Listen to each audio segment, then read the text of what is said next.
We are live. Welcome to RedBlue Pod number 20. We have our usual co-host. You can now present yourself for any newcomer. Yep, Cole, as always. So So, how's your day been? oh man, I had a good day. I basically just woke up like 2 hours ago because it's Tuesday and I could sleep earlier and wake up earlier. I just woke up and I felt great, you know?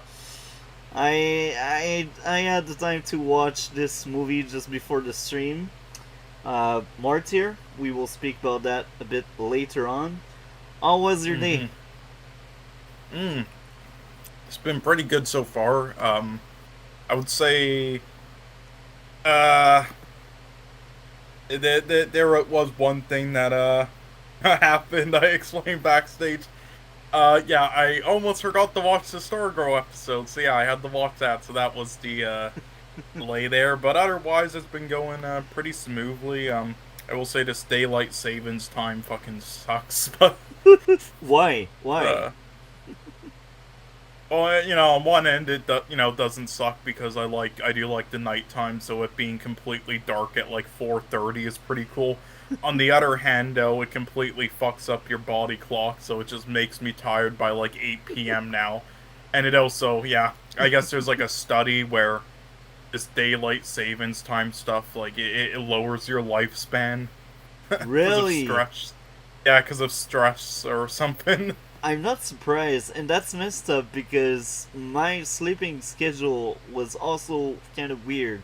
Like, usually it's already weird because I work overnight, but with um, that clock change, it's even worse. Yeah, And that's why I've been showing up more at the 2:30 times now instead of the 9:30. and yeah, that messed me up as well because I feel tired. I feel tired much earlier, and in my weekend, I cannot really afford to go to sleep too early because if I do, it will be even harder for me to just go back on night schedule. So that life or that time saving or whatever we call it, hour saving, I don't know how we call it, it messed me up really hard Yeah. because usually I always go to sleep around 6 a.m. on my weekends. But now by 4, I'm tired and I'm like, I need to do stuff. Like, I need to drink. I eat much later during the night to make sure I stay awake long enough so I don't go to sleep at 4. Because if I go to sleep at 4, then I wake up around 1 p.m. and it's too early. I'm someone that work overnight, you know? Like, if I had a normal schedule, maybe that would help me more. But the fact Hmm. that I'm working overnight, it doesn't help at all. Yeah. Basically, like God, I went from yeah, I went from like waking up at around 5:30 p.m. and then staying up till like around 8 or 9 a.m. in the morning or 10 even to now like falling asleep. Yeah, till like 10 a.m. to now like it being the opposite, waking up at 6:30 a.m. and then falling asleep at 10 p.m. And I So it also completely did a 180 there. I also need much more sleep for some reason. Yeah. I don't know why. I just need more sleep. Like, usually I used to be Yeah. able to be functional after 7 or 8 hours sleep. Oh yeah, yeah, trust me, by the time you turn like 23 or something, it really starts to kick in. Like for some reason I cannot stay up at all for some reason when I'm tired. Like usually it's easy. I don't even need coffee. I can stay up for however long. But ever since I turned like 22 or 23, it's just like for the last like 8 months I've just been holy fuck. And now I know how old people feel. Jesus Christ. Like I can't even Imagine drink me. coffee. Yeah, I'm three coffee years won't old even more fix than you. it. I started drinking coffee, man, at work. Yeah, the coffee doesn't work at all for me. I'll drink a cup and then 5 minutes later pass out. Oh, okay. Now enough talking like that. I think because Hmm. maybe it's boring. I don't know. It's just normal talk, you know. Uh, Yeah, no, it's good to start out like podcasts with normal topic talk, and then we get to the yeah, subjects. yeah, like MSK, like half an hour, 1 hour of a normal talk like that. Yeah. Um, Well, I mean, I guess we can get to the first topic, but I'll be honest, I just like season two. I really don't have much to say because I've just not been into this show really personally, and so much so that I forget majority of stuff even after like seeing it, just bit and pieces really. And I think the main reason is just again, as I said, the writing is just so lazy in my opinion. And there were also some things like on the season two I didn't mention, but like that guy who brought the characters back to life in season two, like that was one of the biggest plot hole like plot conveniences ever. And then when it was revealed, I will say though, when another thing I didn't mention in that season two, when it was revealed, who his father was, I did actually, I because I was rewatching the old Batman films and I realized like yeah, the Pee Wee Herman actor, he also played his father in Batman Returns, so that's yeah, a yeah, so that's like a connection there, you could say, but with Cobblepot, different actors, so yeah. same Um, actor there. now, um, I think season three was an improvement. It was consistent for me at least. It was much better than two. I liked it from start to finish, but I still had a few issues, of course, Yeah. because Well, it's not I liked perfect. it more than season two, mainly because there wasn't that awful part two. Yeah, yeah, yeah. I think it was Yeah. consistent from start to finish. You had like the same kind of level. Like it's not a masterpiece. Let's be honest, it's not. Hmm. But there was no big dip in quality. Like they didn't jump and plunge into like back half of season two. You know, it was consistent. And my first big issue, people just don't die in this show. They always come back. And sometimes Yeah. they have powers, and I'm like, okay, whatever. Yeah, Um, it's like a child wrote this show. It's like, oh no, the soldier died. Oh, he comes back to life with, scotch tape. Yay! It's Jerome like, is back. Look, yeah, this is I just. wanted. Please tell me this isn't what the one like GCPD show or whatnot's gonna be like. Whatever they're calling it for the I, Batman universe. I don't Please. know. I don't know, but I will be honest. I like the idea of Jerome creating a movement in the city in Gotham and making some people getting crazy and becoming crazy. That was a very interesting idea that Yeah, it Joker is. did It was also later. covered in the video game, Yeah, but and I say it was covered better in the video game, just like the thing in season two we talked about with finding out he killed his parents. I just yeah, that and like many other adaptations I just think were done better though. yeah, But to give it credit though, it did do a an interesting job with it there.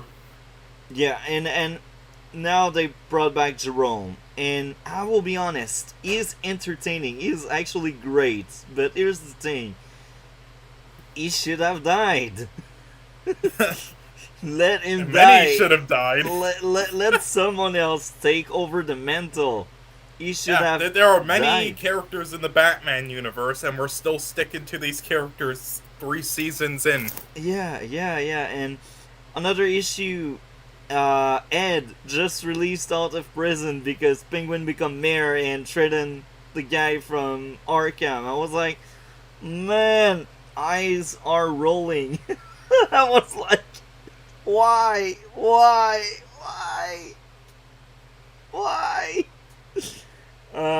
Ed was a great character, but here's the thing: it makes no sense he's released from Arkham. You need to suspend disbelief so high that it's no more suspended, it flies. For Yep. real, it flies. And Hmm. not only that, but um, this season they deconstruct both Penguin and Ed, and that was kind of interesting. But I think sometimes it's just done better, as you said. And one issue I had was Mario. You know, Lee Osmond, the guy that went nuts and wanted to kill Lee. That whole personal drama between Jim, Lee, and Mario, I was like, I was annoyed by it. I was bothered by it. I didn't like that love triangle they forced into the show. That was really painful. Um, I I always hated love triangle, and this is the worst thing about this season. I think that love triangle between Lee, Mario, and Jim. They make it worse because then Mario is the villain and Jim is forced into killing Mario, and then Lee is on some kind of vendetta against Jim, and I was pissed.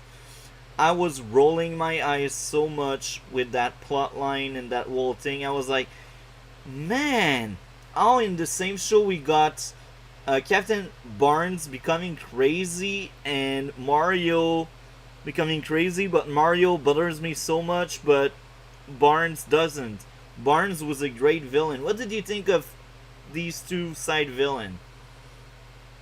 Uh, I mean, yeah, I thought they were good, but I don't know. I just didn't.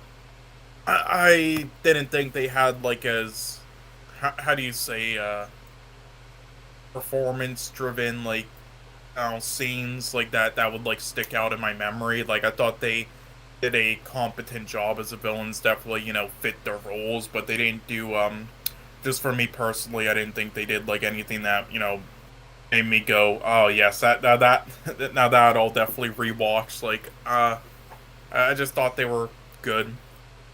That's just me personally, though. I don't know. Again, I'm not into this show, so I'm gonna be like a lot lower with things than you. Like you are more into this show, so yeah, Yeah. you probably think they're really great. Yeah, I'm sure. Well, Mario, as I said, I was really bothered by it. Like, Mario and Barnes basically have almost the same storyline. They are hmm both intoxicated by Alice blood, so they are both very corrupt. And I think Mario missed the mark, and Barn hit the mark. And I think because we had more time with Barn, it worked better for me. And Mario as a character, he always felt like he plot device to create drama. That's why I was never into that character. And then when they made him a villain, it was even worse for me. I really cannot stand Mario. He's the worst part of the season for me. Yeah. But Barnes, they did it well. Barnes made sense because he was always into justice and the law cannot be bent. And now, because of that Titch virus, well, he bent the law. He actually becomes executioner, you know? And this aspect was great and well done because they they took season 2 to build this, and season 3 they added a building block. They added more to this, and this was also to set up Bullock as the next captain, and I liked that a lot. It felt amazing to see Bullock in charge. I'm a huge Bullock fan, you know. He is probably my favorite character in the show. What did you think of Bullock becoming in charge? Yeah, I like that a lot more, personally. I mean, did you? Yeah, man, he was at the right place when he was in charge, man. Yeah, that was good there. That was good timing. Um, now, um, Tetch, the other crazy guy that do the hypnotises like that turn people into his slaves. What did you think of that villain? Um, I like the idea of that, but I feel like they could have done more interesting scenes with that. That they kind of wasted, in my opinion. I think they could have, because again, I've seen a lot of like that, powers done in other like adaptations of this stuff, and they were They were all. It was okay, but nothing. Again, nothing special. Like I think. I mean, if you had like the writers of Stargirl or something like trying to do something, I think they would make it a lot more interesting. But with this, I mean, but I mean, what did you think? Did you love it though yourself? Tetch, I think Tetch was great in that season. Tetch was good. I mean, my issues are the love triangle. My issues are Mario. My issues are Ed. My issues are like people die and come back because it's Gotham, you know. Yeah, it's actually like a child like writing like a war, like making a war story of where like soldiers just die and then they just bring them back every time. Yeah. It's like, Um, oh no, his body's ripped in half. Oh, he'll survive. It's like, what the I fuck? think this season was very entertaining. Despite the flaws, it was very entertaining, and pitting Penguin and Ed against each other was also very interesting for me. I like that a lot. Yeah, Um, I do think it was the most entertaining out of the three seasons so far. I will say because to an extent, like I do think it was just like judging the episodes and everything. You know, it's neck and neck between that and season one, but I will say just with how many episodes there are in season two and season three, though, I did get a little burnt out after a little, a little while, trying to watch them all. So I lost more of that in comparison to like season one, but for the most part, I'd have to agree. Yeah. and I will also say that this season also had two story arcs, just like season two. And here, it's not at the 11th episode they end the first one. It's at the 15th episode when they basically send Jerome back in Arkham. That was when the first arc ended. And the second arc was all about the Court of All. What did you think of that Court of All second plot? Um. I didn't mind it. What about you? I liked the Court of All, but I got another issue I almost forgot to mention. Bruce telling the Court of All, yeah, I investigate all of you. Big brain. Big brain. Yeah, that is just yeah. Yeah. I Yeah. don't know, but I will say though, like near the end of it all, and I didn't watch the last episode, but I did try to watch like a small recap of the last episode though before we got onto the stream. Like, I mean, what did you think about killing Alfred? Uh, we all knew he would come back to life because it's Gotham. Uh huh. It was sad, I will admit, because it's more like what it meant for Bruce than what is really going on, because we all know Alfred will come back, you know? Like, Yeah. it's it's no surprise he will come back. So it's I have mixed feeling. Probably. I have mixed feeling because, as I said, nobody dies in Gotham, and it's more like what it was for Bruce to basically kill Alfred. That was the big thing, I think. And uh yeah, that season had a lot of good and also a lot of bad, and this is interesting how they also brought back Falcone, Hermine Falcone, and Zaz, the best serial killer the show had. Yeah. I mean, after watching the Batmans, though, again, it's just the compare. I need to stop doing the comparisons, but again, in comparison, but yeah, I liked him a lot, though. Zaz is entertaining. Each time I see Zaz on screen, like he ends up in my likes. I'm like Oh Zaz, yeah, Zaz, Zaz. he makes me smile. Yeah, seeing him. One of the most entertaining one. I will say that. And this is funny how they just killed off the boss of the Court of All just by having executioners like cutting your head. That was really dark and gritty. That was very Gotham like. Only Gotham will be that graphic and remain PG-13, you know. Mm-hmm. Yeah.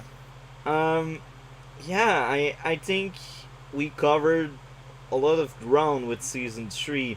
What would be your grade for season 3?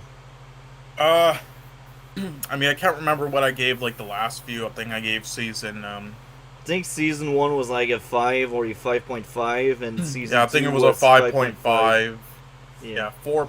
Yeah, 5.5, 4.5. I'll give this a 5. You'll give this a 5. So you like more season 2? That's surprising.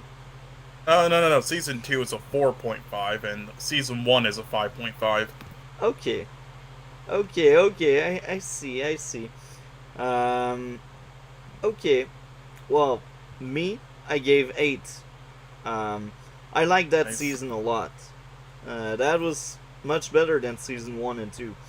Despite the flaws, I had more likes, and I was entertained. Yeah. And right now, I'm almost done with season 4, and this is a great season. I like it a lot. And it's harder for me to nitpick and pinpoint issues I have with season 4. Like, there are a few here and there, but it's not leading of issues. So, I think season 4 is a really solid pick.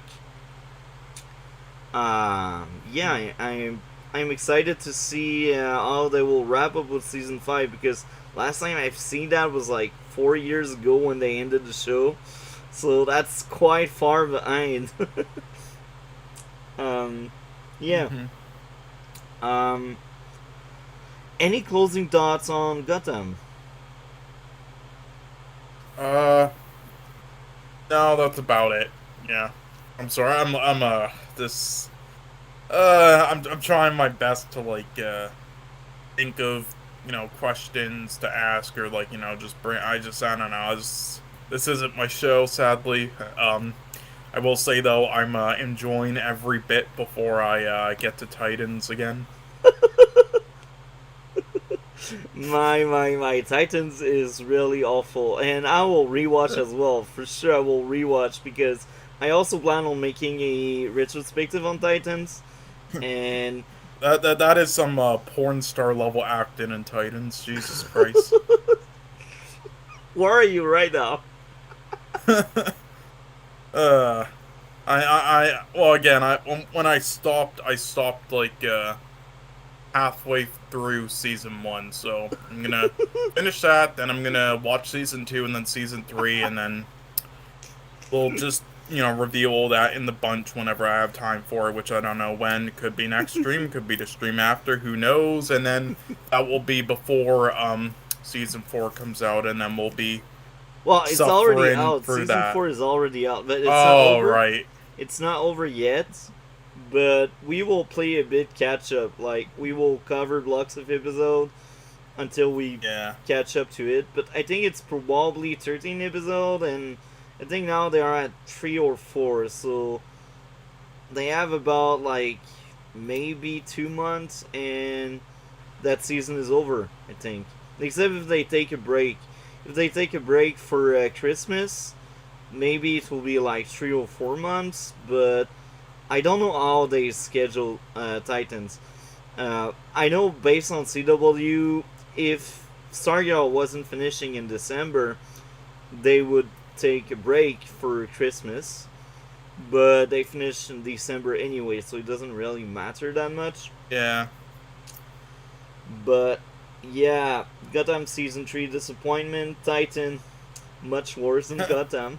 uh, I'm just amazed that a show like that can last 4 seasons, but Bruh, I will say this. no, As much as Titans is bad, Supergirl and Batwoman are worst. Like, I'm sure worse. they are. I've seen them as well. Supergirl third I season saw was actually every really good. but that was the only watchable season Yeah. in the entire show. Yeah, I saw every episode of Batwoman for the memes, and I wanted to slit my wrists. It was like watching 13 Reasons Why all over again. And yeah, Supergirl is like it's like watching Heroes, where it starts out really good and then gets worse and worse and shit. Actually, Supergirl was bad from the get go, I think. Season 3 is the only watchable season for me. Well, I'm trying to like. No, I didn't watch it. I'm just saying like what you're describing is what I'm thinking of. Season 1 and 2 are the worst season of the show. Okay, Season- okay, I see. I thought you said it started out good, so that's why. Because I was gonna say, okay, that reminds me of Heroes. That's the same sort of deal. DC's Legends of Tomorrow started off great, but they went downhill fast after season 3. Mm-hmm. But So I did, I did end up watching the Luke Cage show, the Iron Fist show, and the Defenders show, and then I'm gonna get to the. I'm saving the best one for last, but out of those Netflix shows, yeah. But Daredevil. I will say, oh, sorry, go. We will cover Daredevil for sure, but what I suggest to be more relevant is to wait until Disney makes their own Daredevil, like we did with Jessica Jones and She-Hulk, to do some kind of comparison, because I'm telling you, Disney will mess up with Daredevil and they will not be able to be as good as Netflix, because the writers there right now are not on that level, and they are really bad writers. Like, they are Batwoman and Supergirl level, I think. So that's why I know they will miss the mark with Daredevil, and this is why I say maybe we should keep... Who's writing the show, do you know? I don't know if they even have people on the case right now, because they will start production in 2023, I think.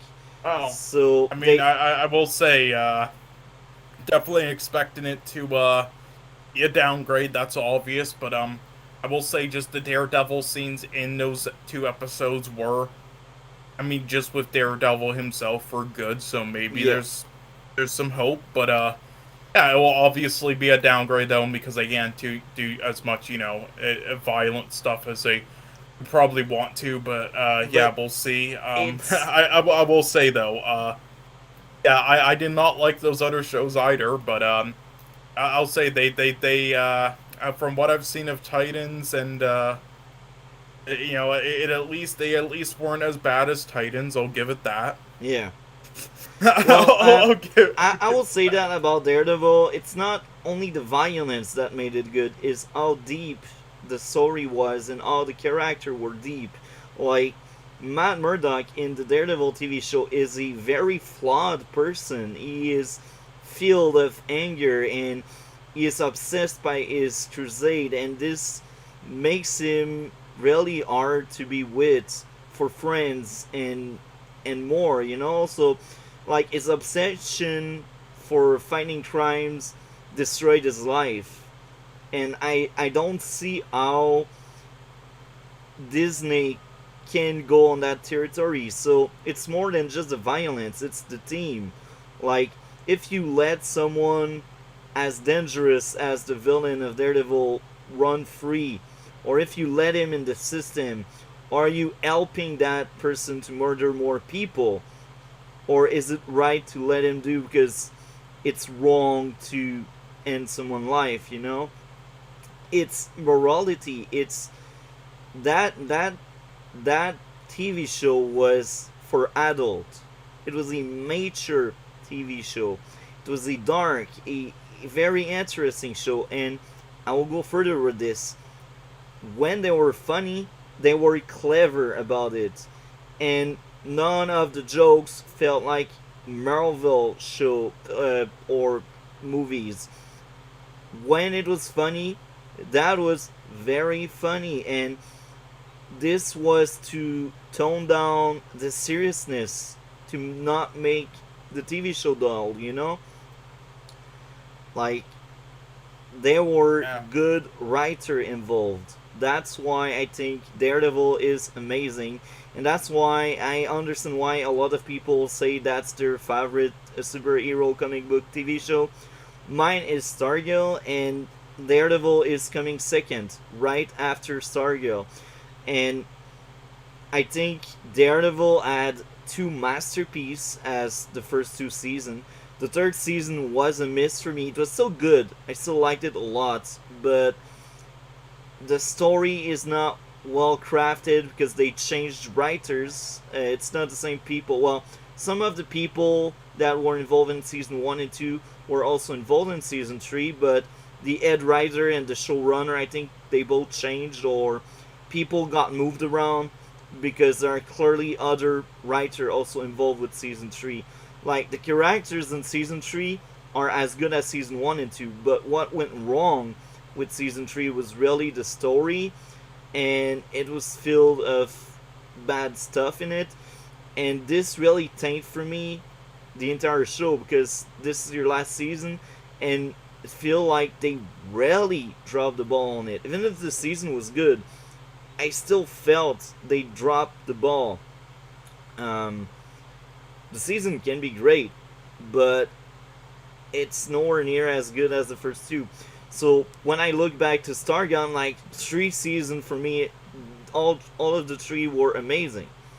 And Daredevil, I can only say 2 seasons are a masterpiece. The third one is a good season, but it's not on that level. You know, it doesn't make justice for the show. So I don't have any faith in Disney. There's no way they will take that many risks. They just don't have the writing I'm firepower. gonna be pissed at them soon because whatever. I'm gonna be really kind of pissed at them with what they if these reports are true So about like characters outside of Daredevil. I'm gonna be pissed because they're just gonna waste them. But yeah, but even Daredevil, it will be wasted even with Disney. Like, I mean, oh, probably, but okay, like have you read like what the reports are, like what they want to do with the other characters what they Netflix want to was do. using? Yeah, they apparently every other one besides maybe Jessica Jones. Okay, so I said I watched those 3 seasons, and yeah, they were they were definitely not good. Well, season 1, Jessica Jones was good. Oh no, not Jessica Jones. The other three. Oh, the other, yeah, I agree. Yeah, the Defenders was wasted potential.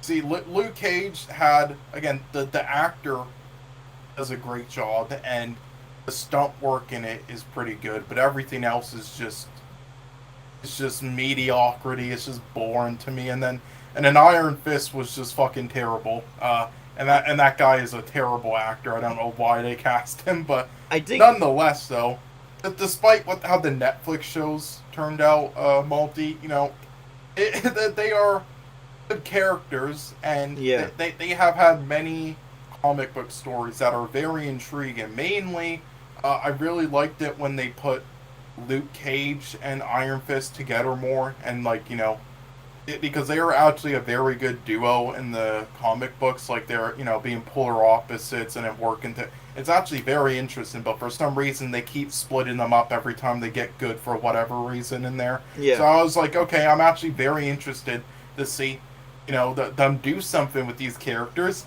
And now the reports are. So here are the reports. Besides Daredevil and maybe Jessica Jones, but that's a maybe because they're still 50-50 on it. Their plan is just to use the rest of them as comedic effect characters, and then either not use them again after a short while or kill them off. Wow. And that's sad. I will be honest with you. Iron Fist, I think, is the worst comic book TV show I've seen. Yes, but worse, again, just worse than recast Batwoman him and Supergirl. build him up. I was able to finish Supergirl, and Batwoman. Iron Fist is the only comic book TV show I have not even finished season 1. I gave up on Iron Fist on episode 4. Oh, it was painful. It was so painful. But so, but again, instead of just doing that shit with the same garbage actor, why don't you just recast and build the character up? The character isn't bad. The show just sucked. The Netflix just did a shit job. Like, why are you doing that? It's like Black Bolt in Multiverse of Madness. I'm like, okay, whatever. You know, he's a way far more unknown character that they probably were never going to use anyway. And there's hundreds of him throughout the comics. And I mean, that show was probably one of the worst like comic book shows ever produced that he was in. So I'm like, okay, fine, but like these three characters, why? Like, why? And and you know what's disappointing? Punisher, man. He was amazing in Daredevil because he was in Daredevil first. And then he got his spin-off show Punisher, and in his own show Punisher was so bad.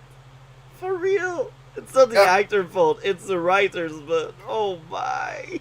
Oh yeah, with Punisher they might want to use, again, with Punisher and Jessica Jones, more the plan with them, they say they might want to use them more and not kill them off, but still just there from time to time as comedic effects just in like tiny cameos here and there. I'm just, what's even the point? There's no point. But it's Disney. Like they like dangling keys. They're like, look at these toys. They shine. They are bright. They are light. We like these toys. Let's play with them and break them. Uh-huh. Yay! I can't wait to see who does a worse job with these characters. It's actually fucking so entertaining, man, to see this is like a competition. Who will do a worse job with these three? Yeah, who will do a worse job with these three characters? Netflix or Disney? Place your bets. I have morbid curiosity for Iron Fist. Oh, they're gonna have him in something as a cameo, as a comedic effect character, and then just like shoot him in the head or something. Like it'll be like Black Bolt, Multiverse of Madness. They will make Chinese or Japanese Iron Fist, and they will make him speak Chinese and Japanese all the time with subtitle. Look how diverse we are. No, the Chinese and Japanese transgender actor. Get that right. Oh yeah, you're damn right. Diversity, man, diversity. Yeah, actually, no, there probably isn't any in China because they kill any that are born. Wait, Iron Fist will be female. Hell yeah, what a good idea. Let's gender sub everyone. Okay, do not remind me of that. Okay, there was that recent comic that released with the fucking... Oh, it disrespected the character so much with that bitch. Oh my god. Don't remind me of that. They will turn Karen Page, my favorite female character, into their own strong female character that need to kick man butt to prove herself. Yeah, no, we're gonna have Jessica Jones start a YouTube channel owning the neckbeards like Geeks and Gamers, yeah. That's it. She's gonna do her detective work on them to expose YouTube videos on them. That's gonna be the plot of season 1 with Disney. Okay, enough shit talking because now I'm starting to get depressed knowing how messed up they will be with my please save these characters. Again, they did a poor job with them, outside of the Luke Cage act. Again, outside of all the actor, besides Iron Fist, his actor was garbage, but they did kind of a poor job with the Luke Cage and Iron Fist show, I know, but... Well, Luke Cage actually liked season 1. Luke Cage was a good first season. But season 2 was so bad, I think I dropped it after a few episodes.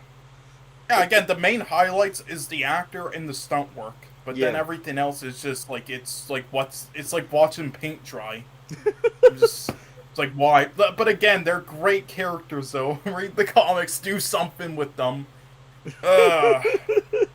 Don't stop wasting characters just because you don't care about them. It's so stupid. I'm excited to cover Legion with you, man. I'm excited to cover Legion. This is good TV, Legion. Legion. My. Oh yeah. at least we have a good laugh out of these bad shows, you know, True, entertainment. true.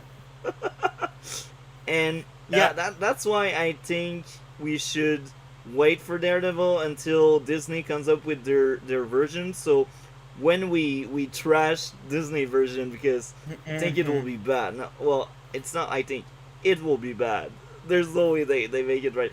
If they make it right, I will be shocked. And if yeah, they make it right, I will actually say I was wrong. I apologize for that. I'm sorry. And I will yeah. believe it Well, and mean it. if it's anything like the final episode of Hawkeye, though, with with Kingpin, and I doubt it, but Yeah, but we'll see. give them a chance. But that's why I suggest we wait until Disney is ready to have their Yeah. own spin on Well, it. I mean, I'm gonna watch it eventually anyway, either before or after. But it's because I know Daredevil's gonna be a great show, and so I'll Yeah, remember it. But even if I like don't remember it after rewatching it, the thing is when I don't remember stuff, I don't need too much to like re-remember it. Like literally just like talking about or just like looking up a quick Wikipedia or some like screenshots will make me remember the whole thing, especially if it's actually a great show. So yeah. yeah. But as I said, And, season 3 is really rough.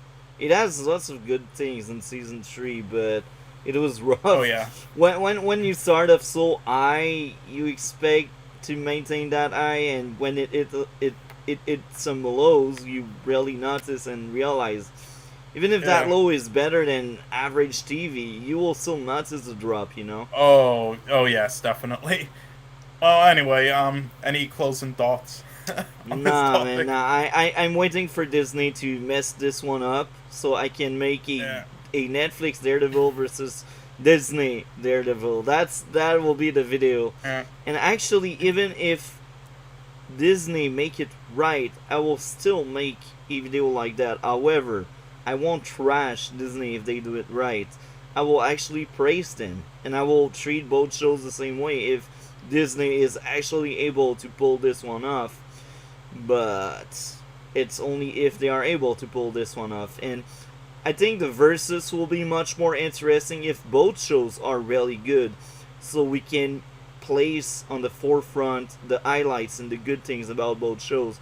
I think that could be amazing to see how a different spin can still work, and how recasting, because I will recast some people. Like, we know for a fact I will keep the same main actor, but I expect some recast, or I expect like a new spin. It won't feel the same. It won't be the same, which is fine. Like, I mean, if you just make a fourth season, uh, it won't be as impactful. You know what I mean?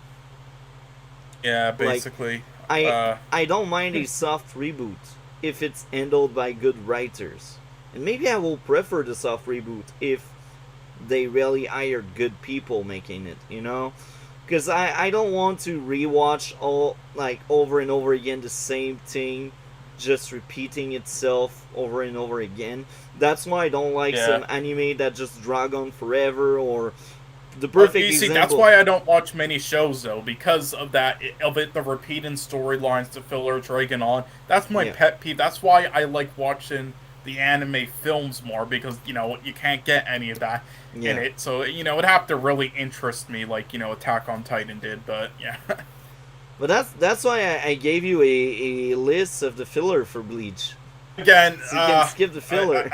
I will just say like yeah, because again, as I said, I'm gonna be super busy. Like Yeah, next year, I don't know what the future holds for like podcasts and everything in general, if everybody, and also already watching like all this stuff each week for stuff.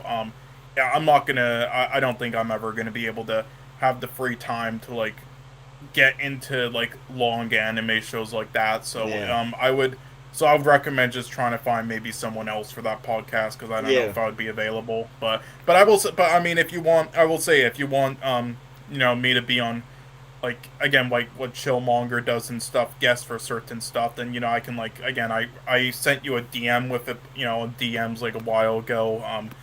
if I scroll up maybe high enough, yeah, Spirited Away. Yeah, you'll find if you scroll Yeah, up. It was on October 10th, 2022. Like, yeah, like I can give you recommendations like that, and then I could like come on and be a guest and then talk about that topic and then leave. When you do them. But yeah, otherwise, I'm not going to be able to have time, sadly.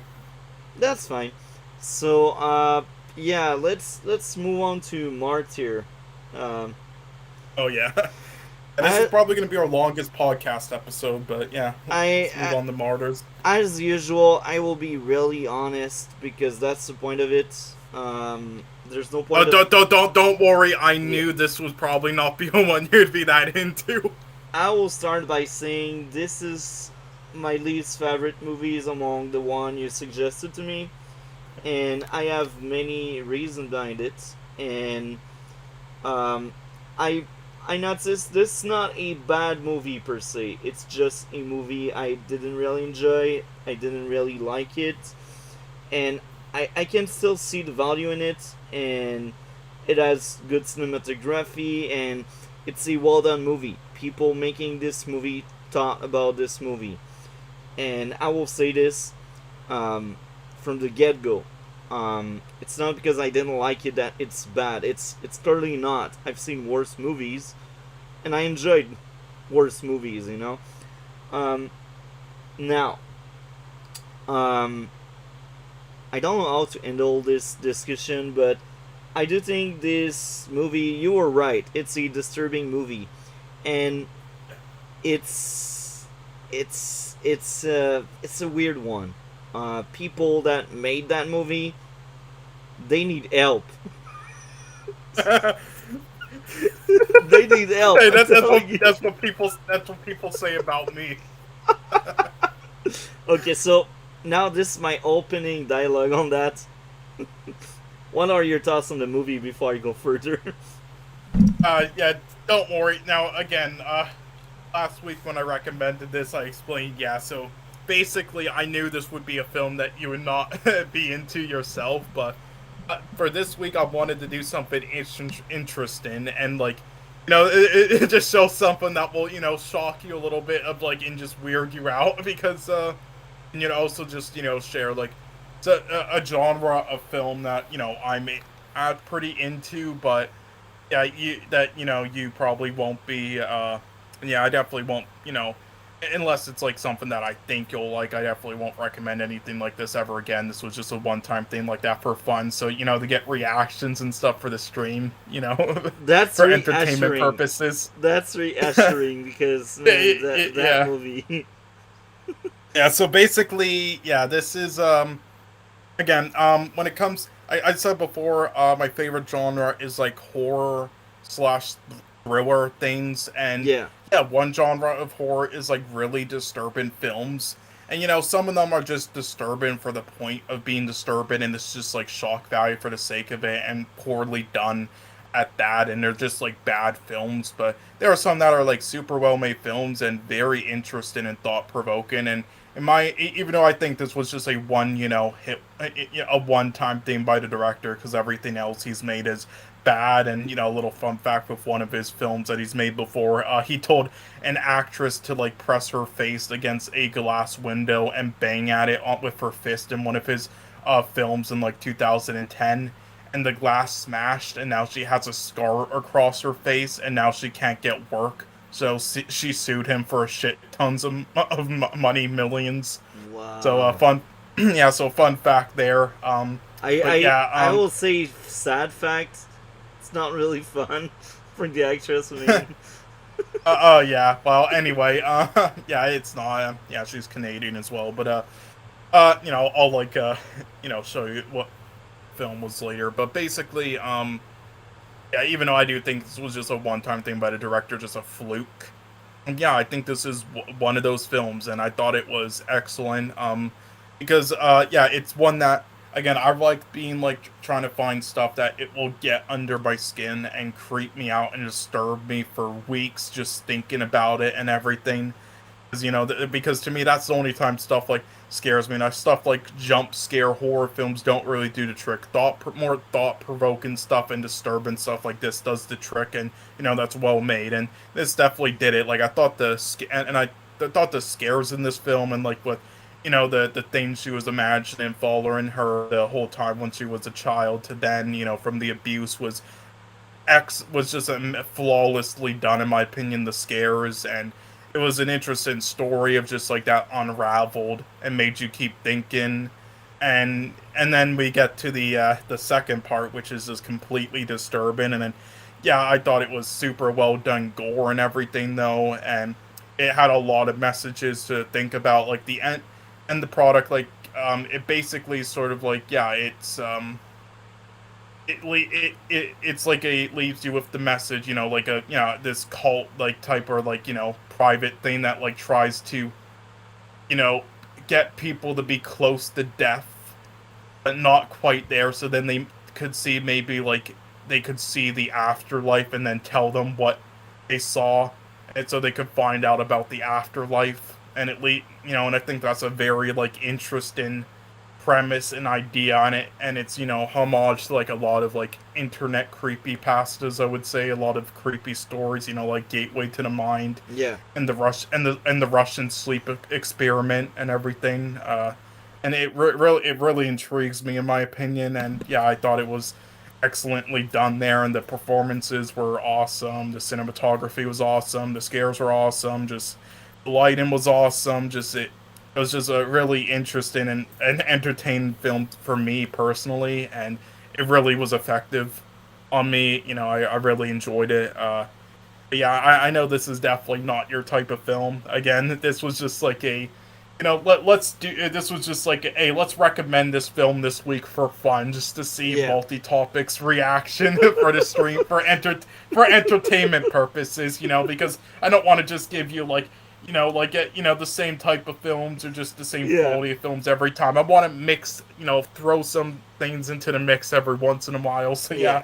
But yeah, I really love this film personally. But yeah, what did you think? Because I know you, this is definitely not your film. No, like horror type. Like sometimes I'm fine with it. Sometimes like Hereditary, I remember liking a lot Hereditary, and it fell into the horror genre. And Lighthouse also fell into that. Even if I wasn't the biggest fan of Lighthouse, I still value the movie at some extent. Oh yeah, still it's think because it was a those good ones movie. had like a lot of drama elements and everything. Yeah. It had a lot of elements to it. This one definitely leans way more to like the dark, disturbing areas Yeah. instead. So it's not really the genre my issue. It's more the approach of it. I think the way they tackle everything, I'm not the biggest fan. Now I will say that with this movie, I think they did two movies in 1 hour and 30 minutes, and it's not a compliment.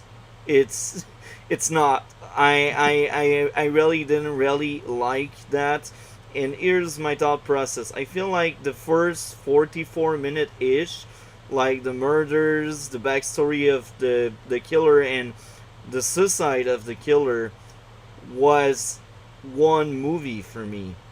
But then the whole conspiracy and other people involved, and the fact that the killer was right, that it's a revenge, it's a second movie, and that bothered me a lot. Like, I wasn't the biggest fan of the first half because it was really, really disturbing, and it felt like they just wanted something gore, something violent. So let's make like that serial killer go nuts, and let's just let that character go on a killing spree on characters you barely know. And the idea could be fine if the movie ended with that character's suicide, but then the movie keep going and you realize, yeah, the people that the killer killed are not that innocent. So now you fall into another trope. People that get killed deserve it sometimes, and I'm like, okay, I'm not the biggest fan of that. I think it's more. It's just like yeah, nobody is Well, I mean, I think for me personally, like I mean, it was kind of like more like one thing the whole way through in my view because I mean, again, she was the girl at the start who escaped when she shouldn't have. She was able to escape the place, and then you realize she came back to do all that and knew everything that was going all along when she didn't at first, but then discovered everything because it was the place that she was like kidnapped and from an orphanage and like abused, which is where they get them from usually, like an orphanage and stuff. So Yeah. so so the whole way through, I don't think there was any like were these the good guys or now they're the bad guys or now they're the bad guys. Like I do think it was consistent the whole way through, in my opinion. In the first half, we didn't know they were really bad. All we thought is that was a crazy person going on a killing spree, but then you realize it's not really the case. And that's why I say it's like two movies for me at least. And the pacing really annoyed me a lot. The pacing did.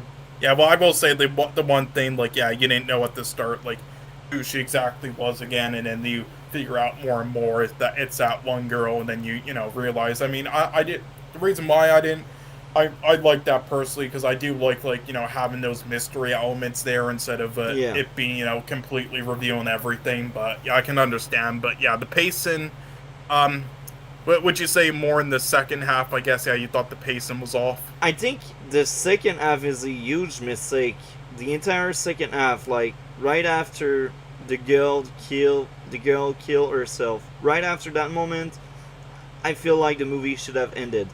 So before that moment, like the first 40-ish minutes, I wasn't the biggest fan of it, but I had no clear issue outside of it's disturbing.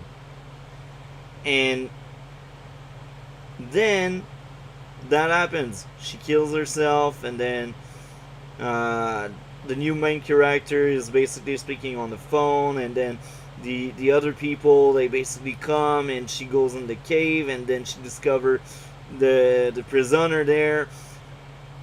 That whole back half of the movie, after the 40-ish minutes, I think is where it went for too long. Yeah. And I mean, you could say it's like a creepy redemption story. I mean, you could say like the second half is to like show you a glimpse of their world, after like teasing it and learning about it, then they show the whole process and everything and learning about their ways. And I will go further with this. Even in that back half, even if I just pick that back half as one movie, because as I said, I felt like it was two movies. That second movie also had pacing issue in itself because there's a lot of scenes that they just repeat themselves. Like we see a lot of scene where the girl is just getting beaten down by someone. There's a lot of that, and it's some kind of routine. And you can show that kind of routine once, twice maybe, to just let you know it's happening often. I think the point of it was that she slowly more and more starts to just like accept it. It like shows you like the effects slowly, step by step, I think. Yeah, but here's the thing: you watch her suffer through like at least half an hour to 40 minutes, so they really drag on really long. The sequence where she is basically tortured, because that's the director kink, I don't know.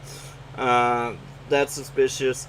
Anyway, yeah, I think the torture scene, like all these scenes that just repeat themselves over and over again, it's disturbing, and I understand what they were trying to do, but they overdid it, for me at least.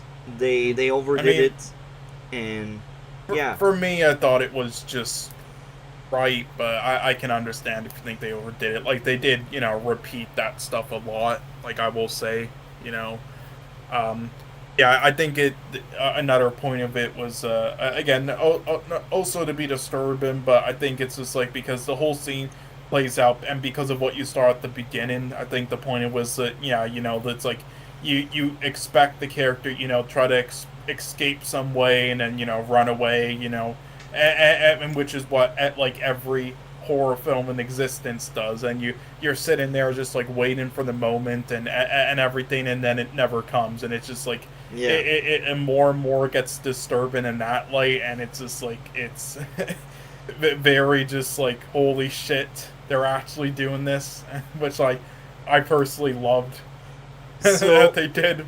I will say this: going to, going in the cave to investigate. That's a trope. I'm so done to see it. Like she's like, oh, there's knives. Let's go there.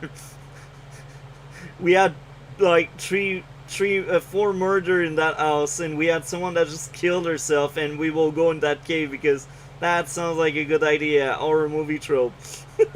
Yeah, well, I mean, I will say, I guess because she thought they were the only ones there, But so yeah, show they up. did that just for her to find a girl, and that was disturbing. And then,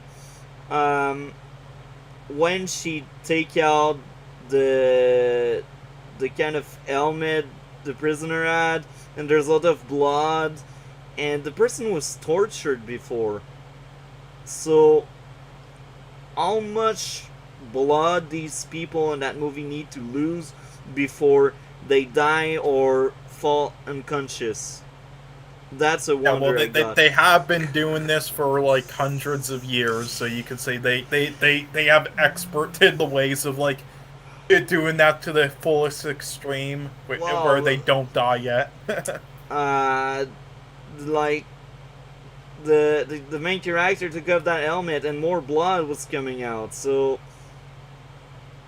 I mean, okay.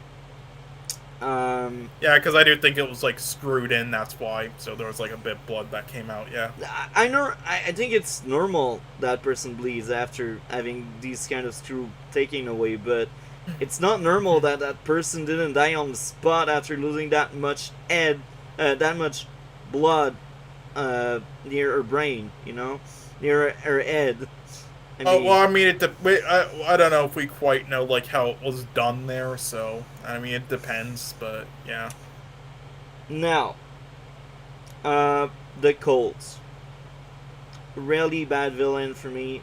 They're just there because the movie needs a villain, and yes, they try to give them depth by saying they want to learn what is afterlife, and that curiosity is wrong, and the mean they use to And you could say like solve the that ending is curiosity. very interesting as well because it leaves you to the question of why she shot herself. Was it because what she told her was so like she had to get down there now and without telling everyone, with her line there, or is it just like, or is it the opposite way? And since she's just like, yeah, I want out, like, Yeah, but here again, the villain are not that great. They feel like cartoon villain for me because it's just like, yeah, we are curious, so we do wrong thing.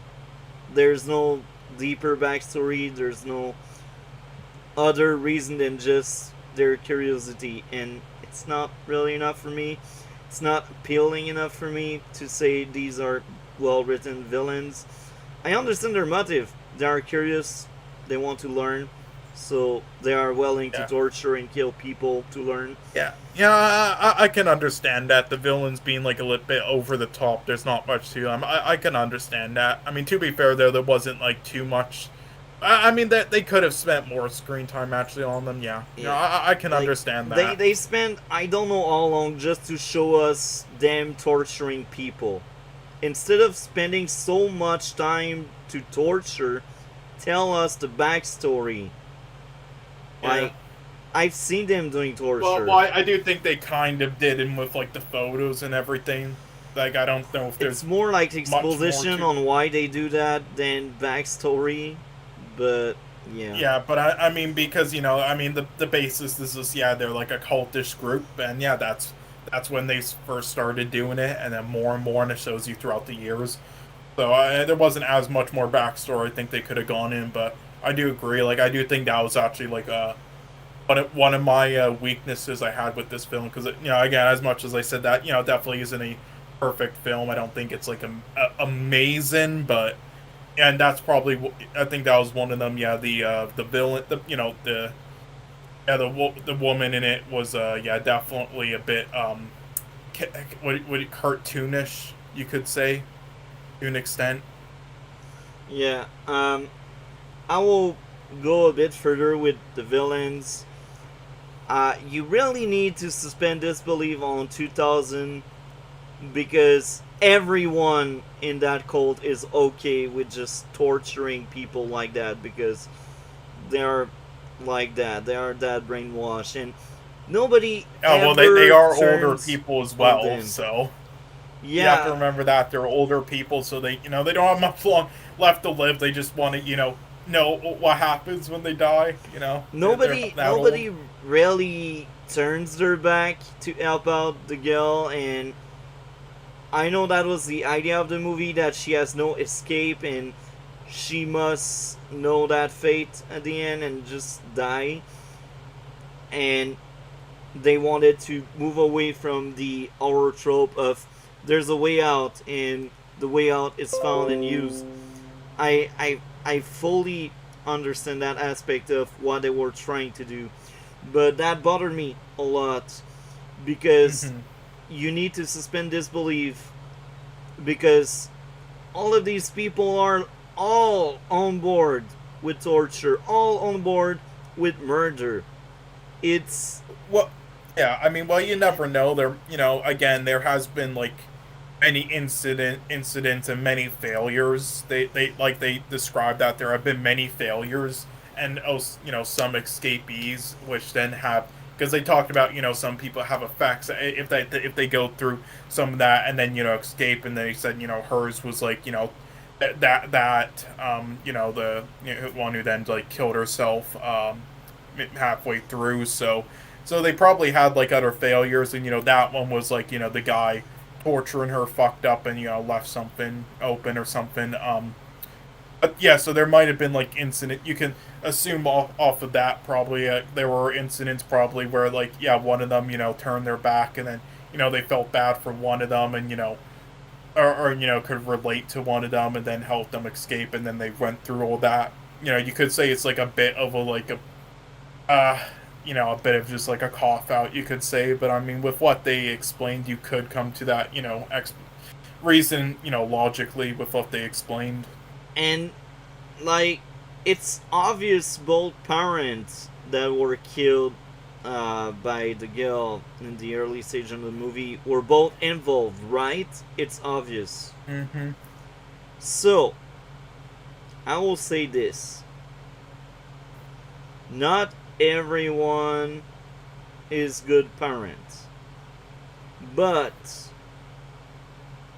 when you become parents, a lot of people change and see stuff another way, and they value more life because they gave life and they cherish life, and they want their kid. So are you saying like because they have kids, like it doesn't make as much sense for them to For the both of then them, be more accepting? for Yeah. the both of them to be okay with torturing people. Maybe one of the two. Maybe if Well, one I of the will two say, was involved. multi-topic. I do have an explanation for that. It's the same. You have to think of it in the sort of way as like the 1% on the planet. They don't. There are so like the 1% of people, the rich and powerful. Yeah, they consider all of us subhuman. They just, and then they have families and they care about their families and their children, but they still won't care about anyone else at all. So you could say like it's more of just like a power dynamic thing, which it is. Yeah, but the fact that the both of them are exactly on the same page. Well, they probably met in the cult. Yeah, yeah, maybe. But you see, this is why we like backstory. Do you think there's some inbreeding going on there to make that happen? We need to explain the writing. Because you're like, maybe they met in the cult. I'm like, Yeah, that because can make if you sense. think about it, all the years they've been doing this for multi-topic, Yeah. it's probably too risky. It's probably too risky to bring more them into it, so they had to be like the same people and their same families. So eventually, you might get to the inbreeding unintentionally. Yeah, but you're not the writer of the movie. You didn't make the movie. So that's what I'm talking about. I like your theory. It makes sense, but the fact that you, a viewer, need to explain that aspect of the movie is a flaw for me. Because I need it to be showcased by the writer, by the director in one scene Yeah. or two scenes. Again, there was definitely some issues there. I agree. Like again, this is why I say this was definitely to be as good as it was, or as great as it was, in my opinion, it was definitely a fluke, because with this writer and director, and especially if you look at his other works, like, he definitely hasn't done anything good since then, and he never will. Yeah. Um, I will say this: the music in the movie was good. Um, Outside of the flaws the movie has, I think they're the blood was well done. The few action scene with fight choreography was well done. I liked it a lot. And my favorite aspect of that story was the struggle with the girl that killed herself early in the movie. That struggle with mental illness, and that was the highlight for me. She was the best part of the movie. So after she died, I wasn't as invested, and I was like, that movie is just dragging on to drag on, and I kind of liked the flashbacks we were receiving. The character were likable. I think that main character that basically had her friend back even after her friend killed people was endearing, and she did defend a killer, and that was very endearing and interesting. And I can believe that kind of stuff, because some people will just care enough for someone else to get over some stuff, And I feel like exploring that bond between the both of them would have been much more interesting than exploring some crazy cold torturing people. Yeah.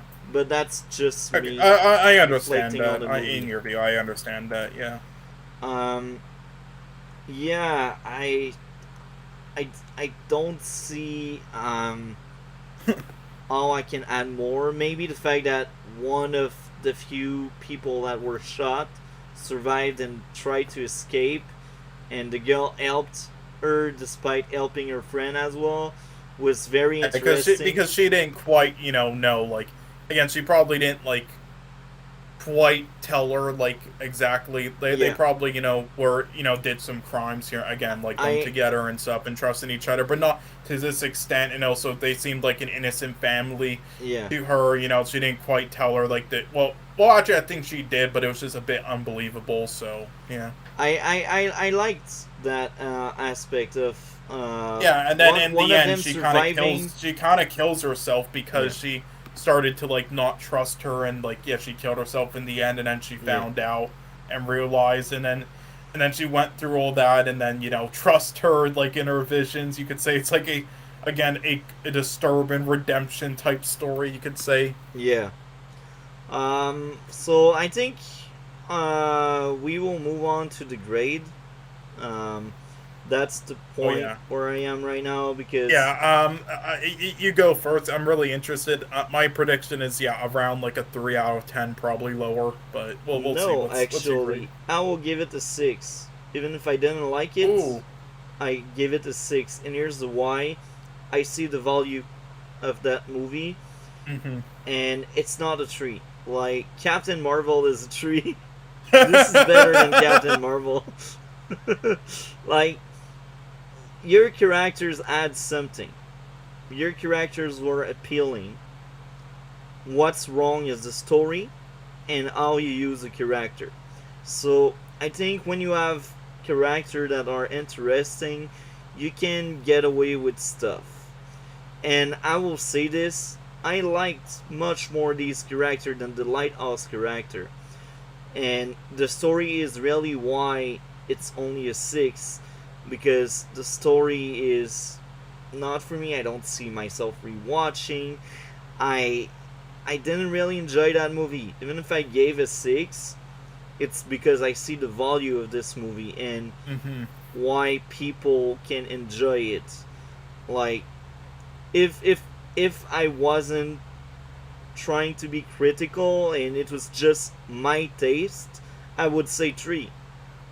But that's unfair to give this movie a 3 because they still tried to deliver interesting message about afterlife and how people can go at crazy extent to achieve their goal, and Mm-hmm. I think it showed the dark side human have, and it was good that they covered that aspect of it, and I like that aspect of the movie.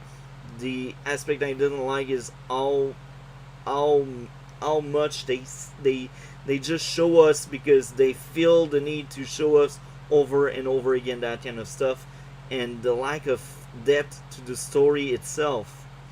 And for me, it's too movie. It's too movie, and it's rare I see that kind of stuff in Well, movies. I had an interesting question to ask you. Just for the fun of it, if you were to remove the whole second act and it just say it's just the first act, what would you grade it? Just the first act, Yeah. probably uh 8 or 9, and my only issue would be how disturbing this is, and this is not a critical um Mm-hmm. uh, like I if I really try my best, the only question I could come up with is how did the girl escape. I know they showed us her leaving, but Yeah, yeah. No, well, they did explain it. They explained like that guy. He left like something open, and then in yeah, the torture scenes at the very start, before, uh, you know, they showed like him, stepping yeah, down on like the ladder and stuff, where it was like they fixed it, so there was no way escaping that way anymore. So they did explain it that way. yeah, but yeah, I think the first half, the first 44 minutes, it's a great. Do you see yourself ever rewatching the first half or no? Yeah, until the point the girl killed herself. Yes, I see myself rewatching that. It's the back half my issue. Hmm. Um, like the first half is fine. I enjoyed the first movie because I feel like it was a good story to tell. Hmm. But the back half with the cult and the victim of that killer were not really victim because they were doing wrong things as well. I'm not a fan of that. I just cannot be on board with that. So yeah, I think it's a 6 because if I'm really critical, maybe 5, but 6 I think it's more okay because I liked a lot the first half. It Okay, if that's understandable. if I would rate only the back half, that 6 becomes a 3. But because of the first half, it's unfair 3. Because of the Yeah. first half, I think 6 is more fair. First Yeah, half I guess and my rating would be probably around like an 8 or 8.5. Like they're definitely, it wasn't perfect, but yeah, yeah, I really enjoyed it. Now I will, yeah, again, this was definitely a fluke by the director. He every film after this, like he did House of Voices before this, a film called that, which was uh pretty mediocre, and then after this one, he did The Tall Man, Ghostland.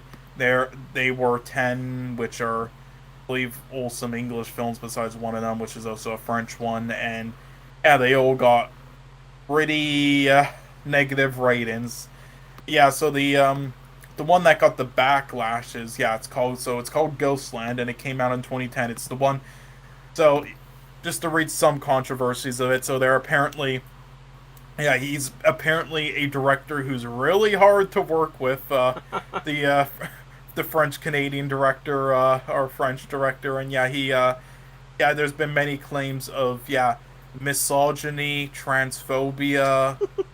wow, There's a lot of teen female abuse.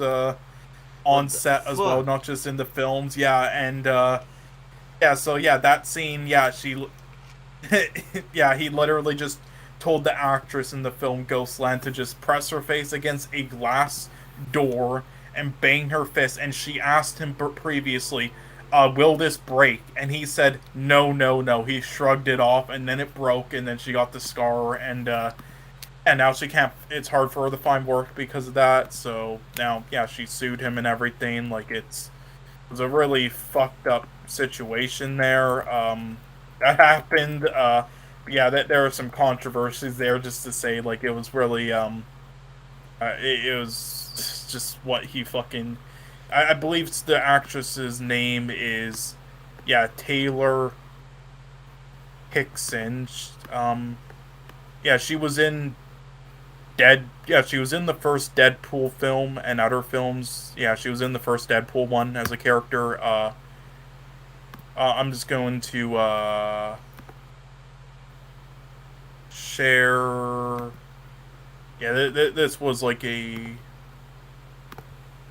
I'm just copy and pasting this. You'll see it in your Discord thing there, but this was when you look at it like on the right side of her, you'll see it. That's where the that's the scar there from it. Wow. If you But can she hides it notice, but yeah. well. And despite the scar, I Yeah, think yeah, she with still makeup looks and beautiful. everything. But yeah, yeah, but yeah, but despite that though, yeah, she has now lost work and everything though because of the scar. And yeah, like this was, I believe, the photo of it. Or yeah, this was then like I believe the photo of it like after surgery, and then what a crazy thing though is if you look at the poster for the film Ghostland. That's the film called.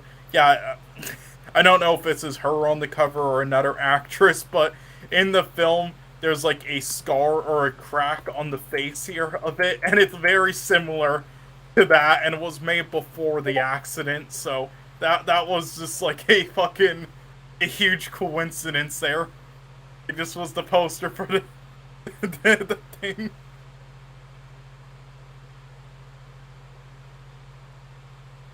Yeah, I see. Yeah, it's pretty crazy there. Jesus Christ. But yeah. I mean, did you ever end up watching the first Deadpool film or no? I actually have seen both, but the second one I was passed out. I for half of the movie. I see. But yeah, the first one is was fine, I guess. I liked Yeah. it actually. Yeah, I liked both of them for what they were, but yeah, I definitely preferred the first one more. The only issue with an issue I have with them is, I do think again, these were like some of the first like rated R films, superhero films they were really trusting, and they didn't know how it would be at the box office and everything because of that. So they kind of had to, like, again, these when you rewatch them now, they're definitely like not as great or as good as you when you first watched them. After like the whole phase with it is over with it, like, oh, the first like rated R comic book film in like ages. Oh my god, so hyped. The first one, like, or like, being claimed as like the first one, or it was a huge thing, especially because leading up to the advertisement, it was they said that it would just be PG-13, which everybody hated, and they said it would be family friendly. And then on April 1st for April Fools, then they revealed no, that was all a joke or long. It's gonna be rated R. So it got everybody hyped. So yeah, at the time it's like, yeah, but when you rewatch it now, and the reason being is because, yeah, they played it safe with a lot of things, a lot more basic. And for example, his love interest in the first film, she was like from the stories and everything, supposed to die. Like they play a lot of things safe in the first and second film, and that's the reason, because with that with it being rated R and needed to do what the box office and everything, they have to go a little safer with it and tone down a little bit more of the craziness. Yeah. Yeah. So, anything else to add? I know that's about it, but yeah, there's some interesting stories there. Yeah, this was definitely a fluke by the director, though. He's never gonna get do anything like this ever again, and he's probably not gonna get work ever again with how he used to work with. I'll be honest, I never wish people to not get job, but the way he treats people and all F up in his mind he looks like he's messed up. That person needs help. I mean, go get help, and maybe after that you can go on a redemption arc and make movies again. But man, Yeah, that when you person's see crazy. photos of him, he looks a bit creepy as well, a little bit. Hold on, let me. He needs help. I will say this. He needs help. After watching what I Oh, think trust he me, considers I've best really movie. dived into the disturbing films multi-topic. There's definitely more people I would say need help besides this guy.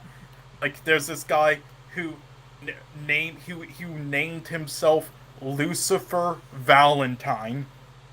That's Wow. what he changed his legal name to, Lucifer Valentine. And yeah, he's made many of these films that are just gore and vomit fetish films, and with actual like abuse on women, like cutting themselves and everything. And then he also did a documentary of like a bunch of drug addicts where two people actually die on screen. Like and a lot, he's done a lot of fucked up shit, like telling fans to cut themselves for him and then send pictures of it. Like yeah, there's a lot of directors who have done disturbing films who are just fucked up that would probably need help. But yeah, this is what the guy looks like though who did this film, and he definitely looks a little creepy. My, okay. Yeah, like look at that first image. It's like he's staring into your soul, like the demon. That guy needs help. Anyway, that's about it.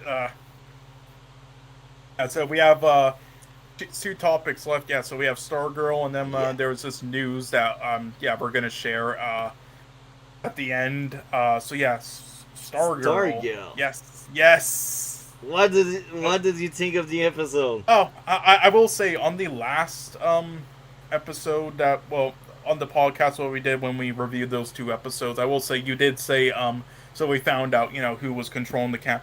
I was gonna say something like I don't think it was actually confirmed there, and I don't think it is, but I might. I was like, well, you know this show better than me. I might have missed something, so I let it slide. But I guess it was revealed. Yeah, they didn't actually, and but god damn that this episode. Yeah, it shocked me with that ended. Holy shit, I did not expect that. You see, Holy fuck. this is funny. I will say this. Remember, like maybe 5 or 6 episodes ago, we had a talk about the Crocs and how I believe they would die because Yes, we all said, yep, I think they're not going to kill them, and one of them all. And the whole way through, we were also saying just one of them. yeah, and now last week because we heard about the cancellation, I was like, because it's canceled, maybe there will be spared. But again, they just were told to reshoot one of the episodes, so. So. Oh my god, this now makes. Oh my god, now this really makes me wish it was a season 4 after pulling this. Yeah, now. Like, there's only like 3 episodes left, and they do this. Yeah, and here's the thing, like, when they first started the episode, and I was watching them doing their jogging, I was like, no way, I was right. One of them will freaking die. And they end up dying. So I was like, I was right. The entire time. I thought one would only die though. Holy shit.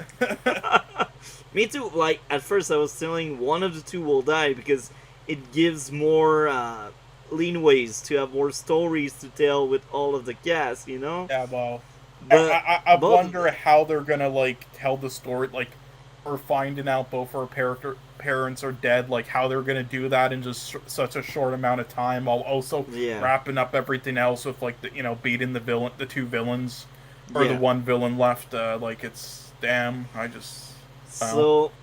So, um, I liked a lot this episode. This episode was amazing, and it was centered around the Crocs again, which is good. I like the Crocs again, and I don't know how the show will go now they died. I will feel like this show will be empty without them, because we had so many scenes with them this season, and they filled so much screen time. And I'm like, how will they handle the departure of two characters that were like the art of the season? Let's be honest, they were the art of the season. They were Yeah. there for comic relief. They were there to tell us if people want to change, they can change. I mean, I will say I think it will definitely make the last 3 episodes. Like I think it will really drive like the emotional Yeah, aspect of the next 3. When we and close it off. this was a well done episode, and they did a fourth wall break, telling how they changed. And I liked that fourth wall break because this is some insight of what is going on in their mind, what they are thinking, what they Mhm. feel. And when you give so much screen time to two characters, letting them breaking the fourth wall this way to explain their mind state is Mhm. great. I liked it so much. Usually I don't care Yeah. about fourth wall break. I said it many times. I didn't care when She-Hulk was doing it. But when the Well, Crocs... it's when you do it right. It's when you do it properly. Like She-Hulk, it's like those were done so poorly. You can't even call them breaking the fourth wall bits. You Yeah. can't even. They were literally just like, well, that was weird. Haha, audience. Okay, anyway.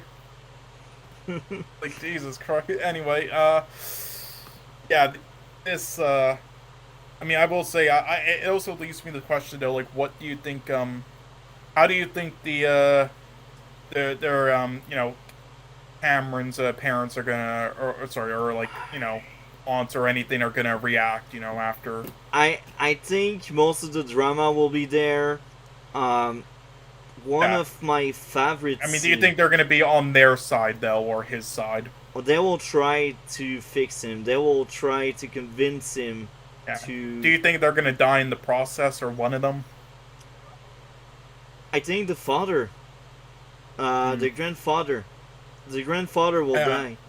I will say I was a bit worried at first that he might him like almost dying there and then coming back to life, he would like return in like a more negative state than he was in the prior episode. Which, Yeah. and then I was like, when he was having that discussion, I was like, oh my god, oh shit.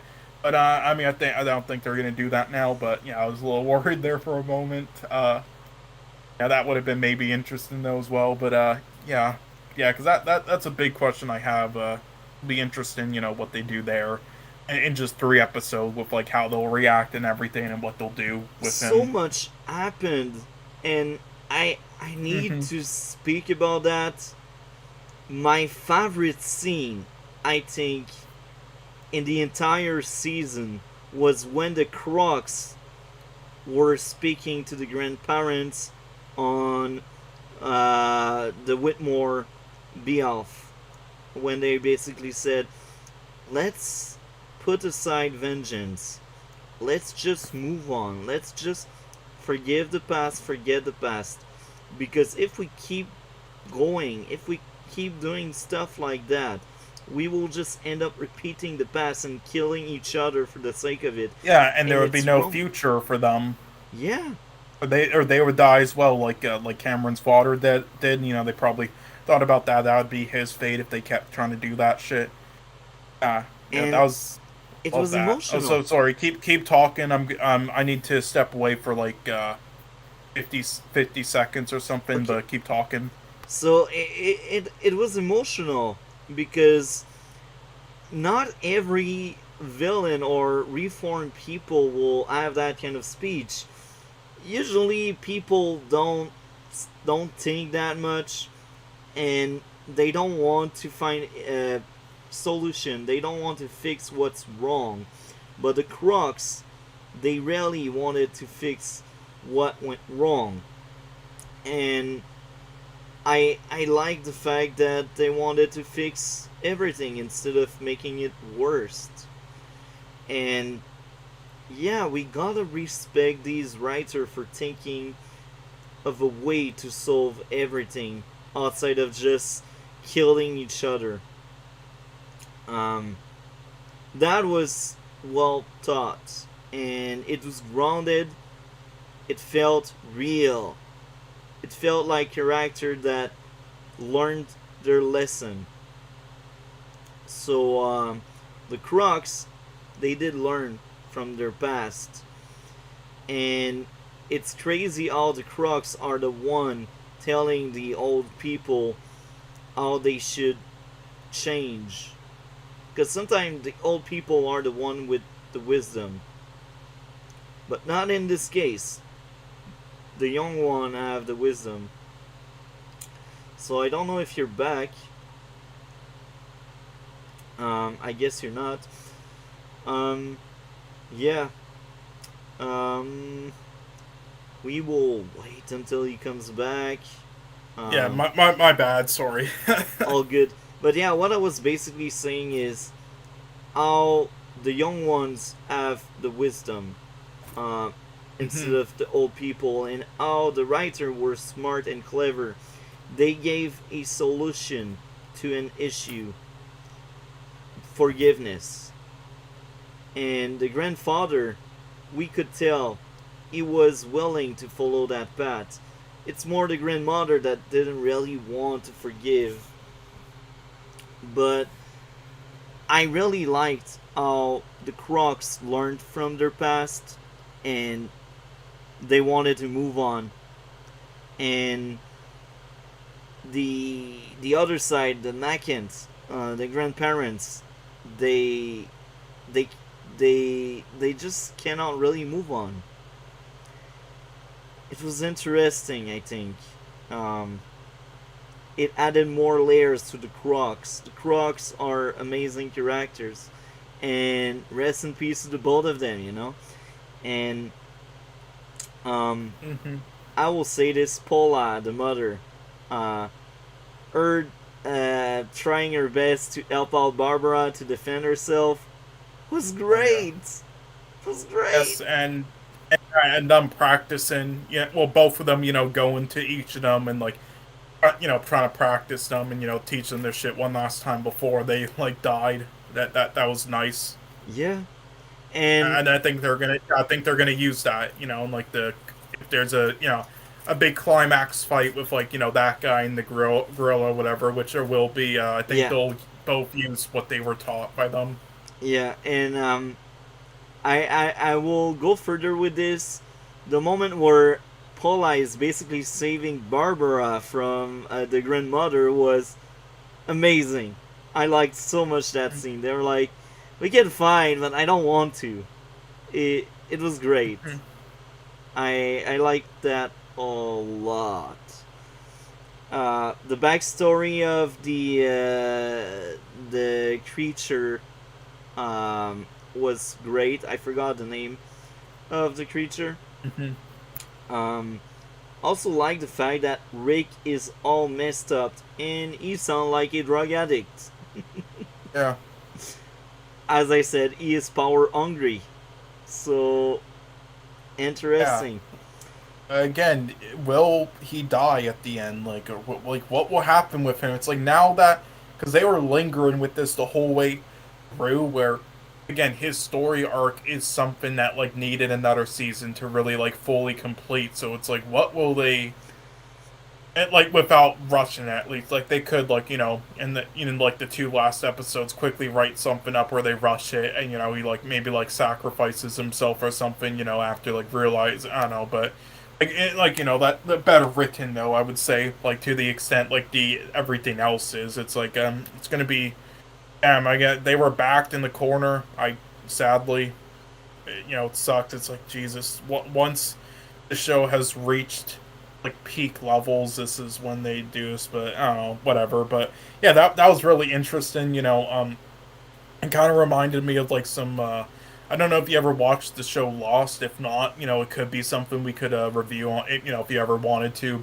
Yeah, that Yeah, could be like the interesting. I've heard a lot yeah. of things about it, but I've never really watched Oh into it. yeah, it's definitely a character show for sure. It's like it's filled with loads of it's basically they are a plane crashes and in the first episode and yeah everybody's on a stranded island and everything and there's like shitloads of characters and we learn about like each one and every like fully in like every episode and whatnot and like goes from there and it's like a character show from start to finish and everything and in the 6 seasons. It was pretty awesome. There were some letdowns here and there with certain characters and maybe how the show ended and everything with the last season. But overall, it was definitely a classic show. It's considered one of the best. And I did meet the actress who plays Wasp or whatnot in Ant-Man and Ant-Man and the Wasp. Her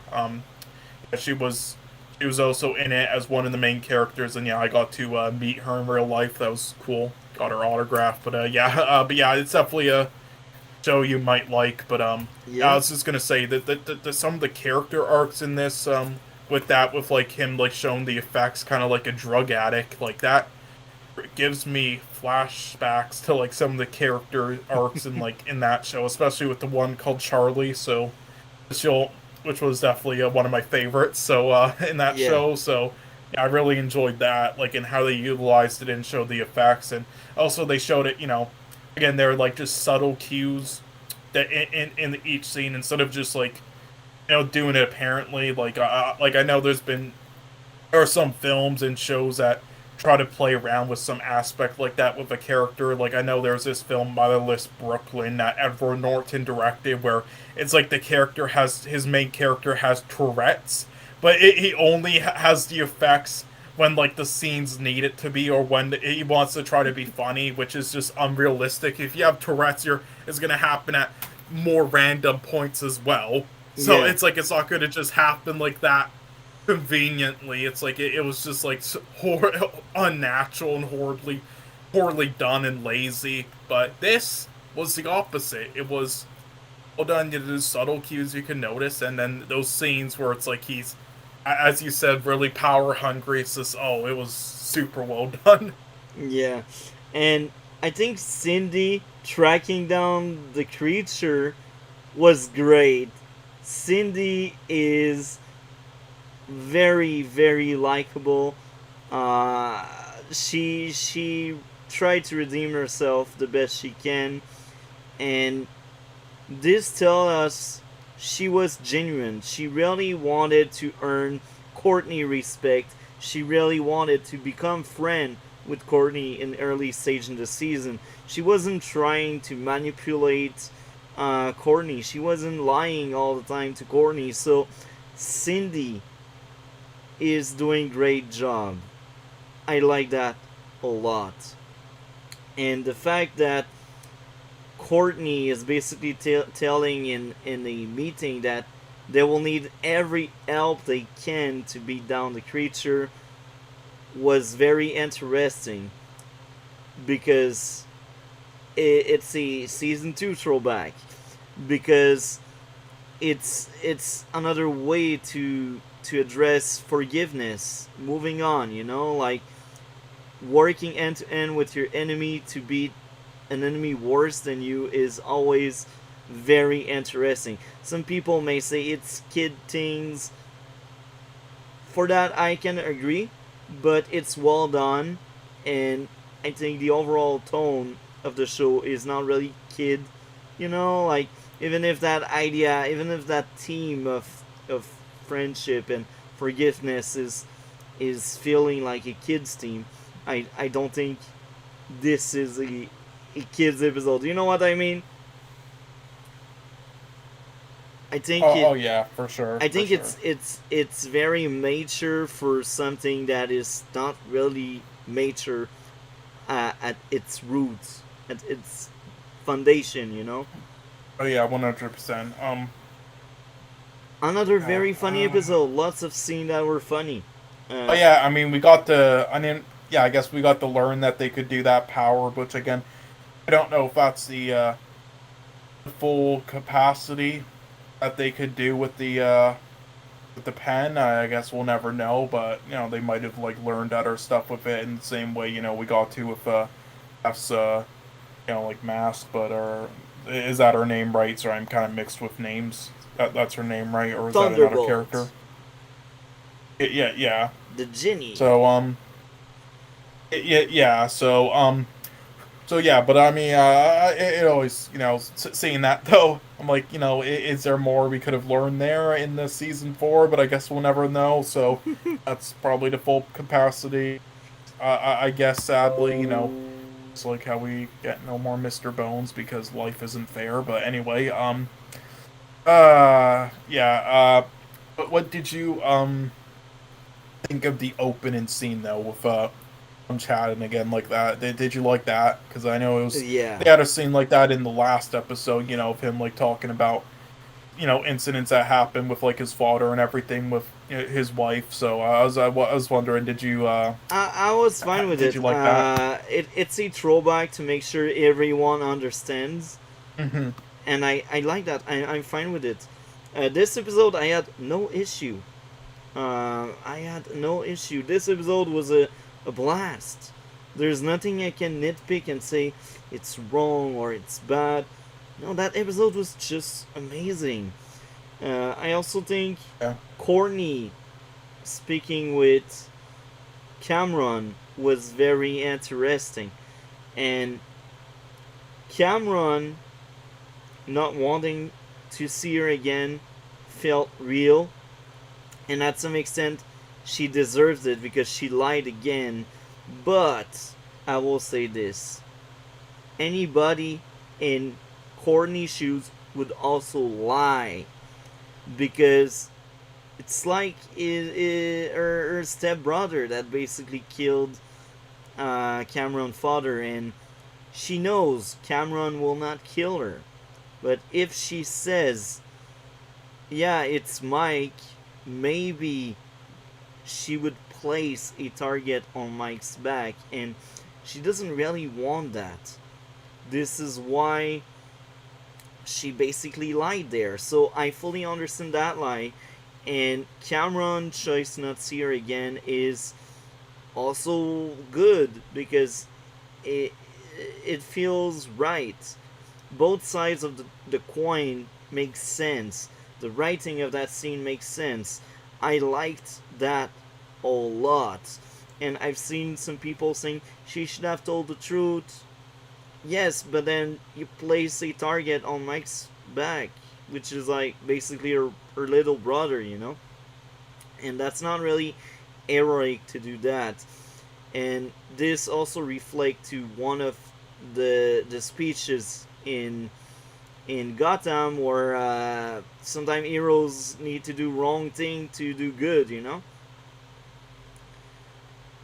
Um, I have to agree. I don't get people who are saying like she should have done that. It's like I think they're kind of missing the point of it to an extent. yeah. Like Um, it's like see, put yourself in that situation. It's like you're trying to make everybody happy, and it's like you have to do. It comes to a point where it's like you're gonna piss off somebody eventually if you do one thing or the other. So the best yeah. thing is to just sit back on it more and try try to see if it burns out more. I don't know, but uh So, uh, later on in this episode, we also get to see the Crocs celebrating their daughter entrance into the football team, quarterback of Nebraska or something, and that was mhm. endearing. I had tears of joy. I have tears of happiness for that happy family. Like they share that great moment. For the The last season, like damn, the parents are proud of their kid. That was touching. That was well done. that's like all that build up from the second season to that. It's like that's how you do build up properly. Yeah, and you can tell these are good parents and they only wanted the best. And this also um, goes back to what the principal in season 1 was telling the Crocs, you are dangerous, your kid will have no future with parents like you. She has one. So the principal was wrong to bash on the Crocs, because the principal kid turned evil, and the Crocs kid is actually a good person at the end. You know? So Yeah. this is golden. I like that progress a lot. This is good storytelling. These are good writers that are able to use these seeds they plant and use them right. I I I'm just speechless because this was a blast. Now, what I really want to learn in episode 11 is how the F Jordan is still alive. And what's the price of him being back? And how can you really get rid of him, you know? Like, what's his weakness, you know? We really need to have a clear response to that. Um, Now, I will also mention this. The moment where the Crocs are getting basically killed off by Icicle was touching. It was sad. Um, I this time around, I will be honest, I felt something. I felt something. I didn't cry, but I felt something. I was like, man, they had their moment of glory, their moment of happiness, and boom, their life ended, and they just died on that basement. And at least they died together, you know? That's one thing. That was honestly, uh, seeing them like hold hands and shit. Fuck. That episode was amazing. That it was, and that was a shocking ending. I did not expect that. Well, I kind of expected it from the start of the episode. One, I've seen the Crocs. Oh, okay. Well, I should. I knew like that they would probably. I knew they would like get hurt or be endangered, and maybe one of them die. But I did not expect like just both of them to die like that, and just with the both of them.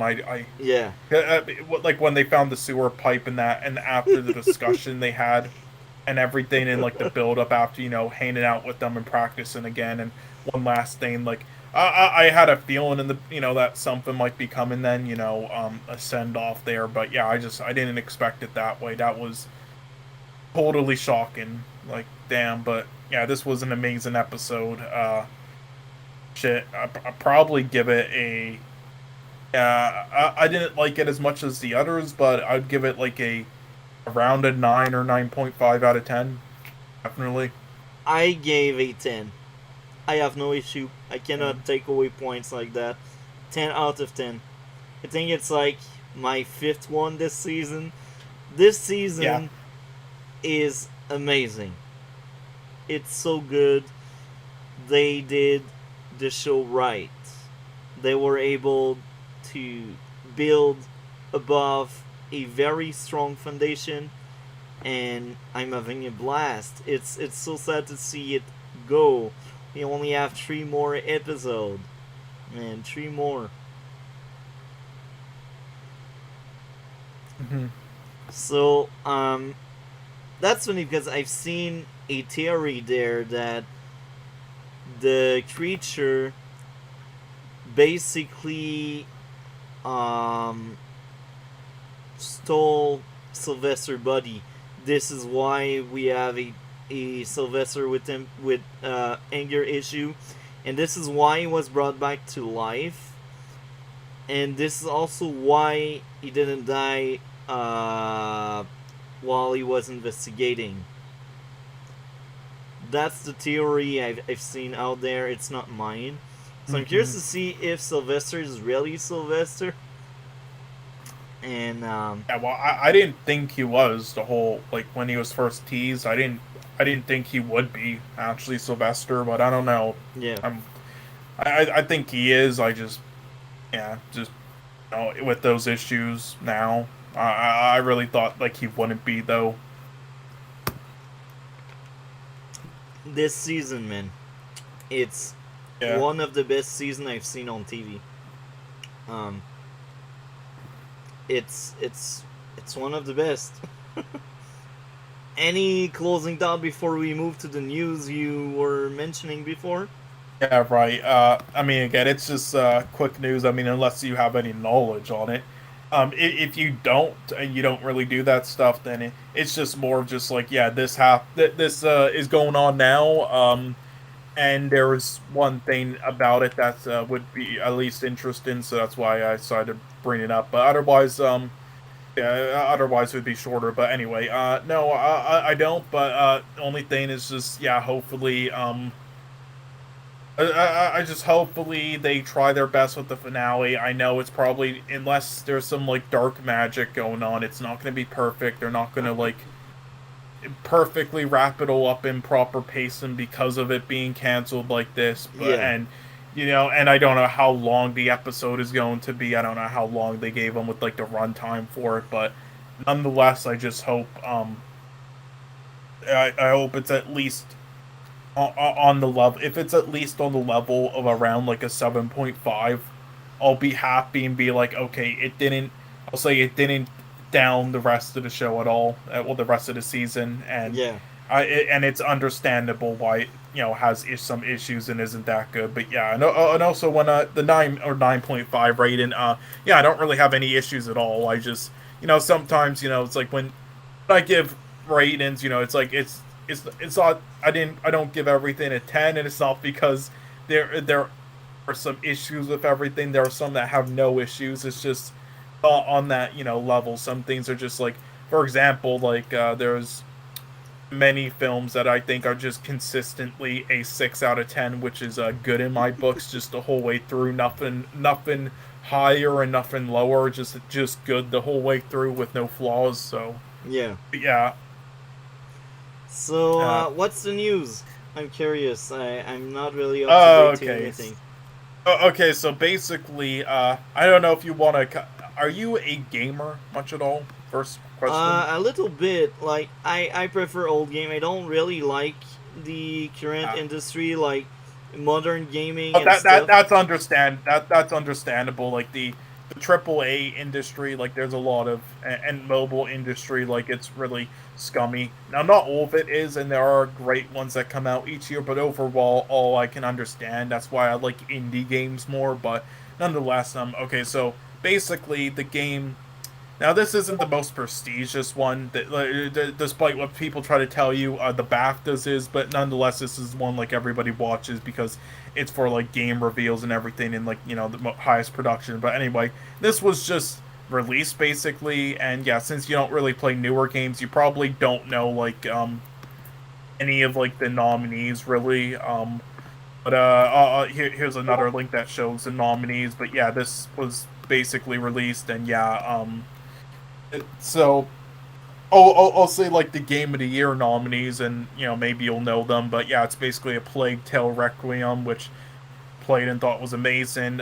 Elden Ring, God of War Ragnarok, Horizon Forbidden West, Xenoblade Chronicles 3, and Stray. I've heard about Elden Ring. I've seen some people playing it. Not my cup of tea, but I can see the appeal. And God of War, I actually played the first one and the second one. Yeah, well, have you played the 2018 one? No. I think I stopped after the second one. Well, the 2018 one won Game of the Year that year. That's good. And this is the sequel to it. And basically, it comes down to that and Elden Ring right now. Both of them are being considered just masterpieces. And then the other is great, but yeah. So again, you don't have like the most experience. You haven't like really played them or anything.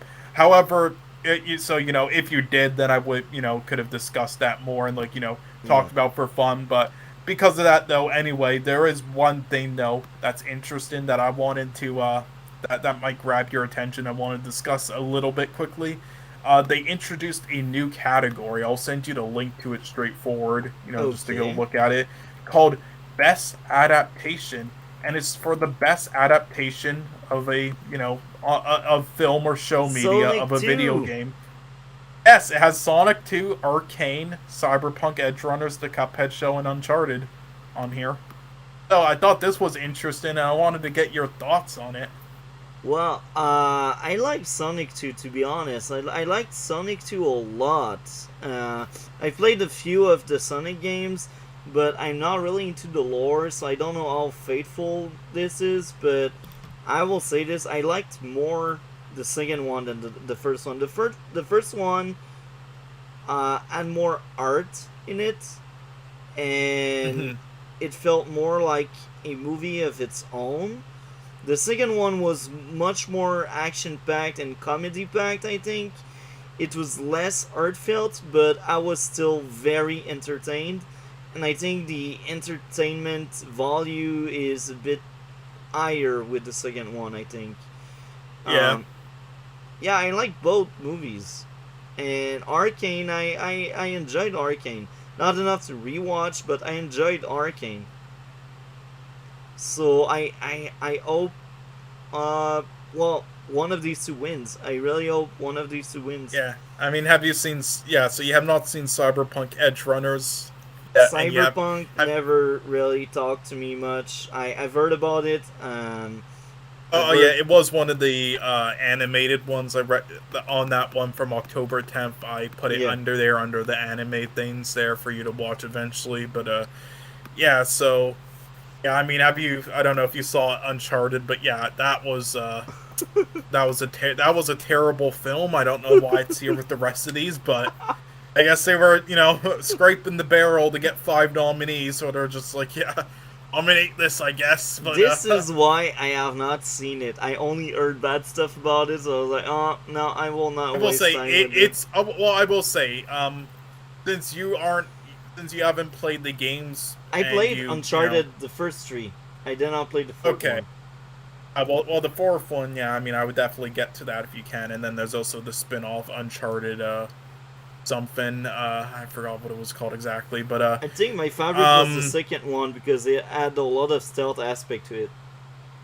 Oh, I like the second one the most as well. But yeah, but basically, yeah, but you might then enjoy a bit more, and it's also off of it's based on a more younger Nathan Drake, and you might be less picky with like some of the things and choices it does. So, and you like stuff like Bullet Train, so you I think you might enjoy it. But for me, as somebody who really wants them to respect like the source material, and also who's seen many films, yeah, I wasn't very intrigued with it. I thought the cinematography was. They got this cinematographer who's done a lot of amazing Korean films to do it, and I don't know how much they fucking paid him to do it, but he salvaged it from looking garbage. It looks way better than it should have. But yeah, and I'll say it is definitely a watchable film, despite despite saying like it's bad or whatnot. It's watchable and it's like entertaining enough. But it's just it's just not like well made or anything in my opinion, or like it very basic and just like down. It's like it's not even like Uncharted really. So, but yeah, that's my opinion on it. How is the fight choreography, if there's any? There's like it's more like stunts, and there's like really no fighting, or yeah, it's more like him getting beat up a bit and like trying to.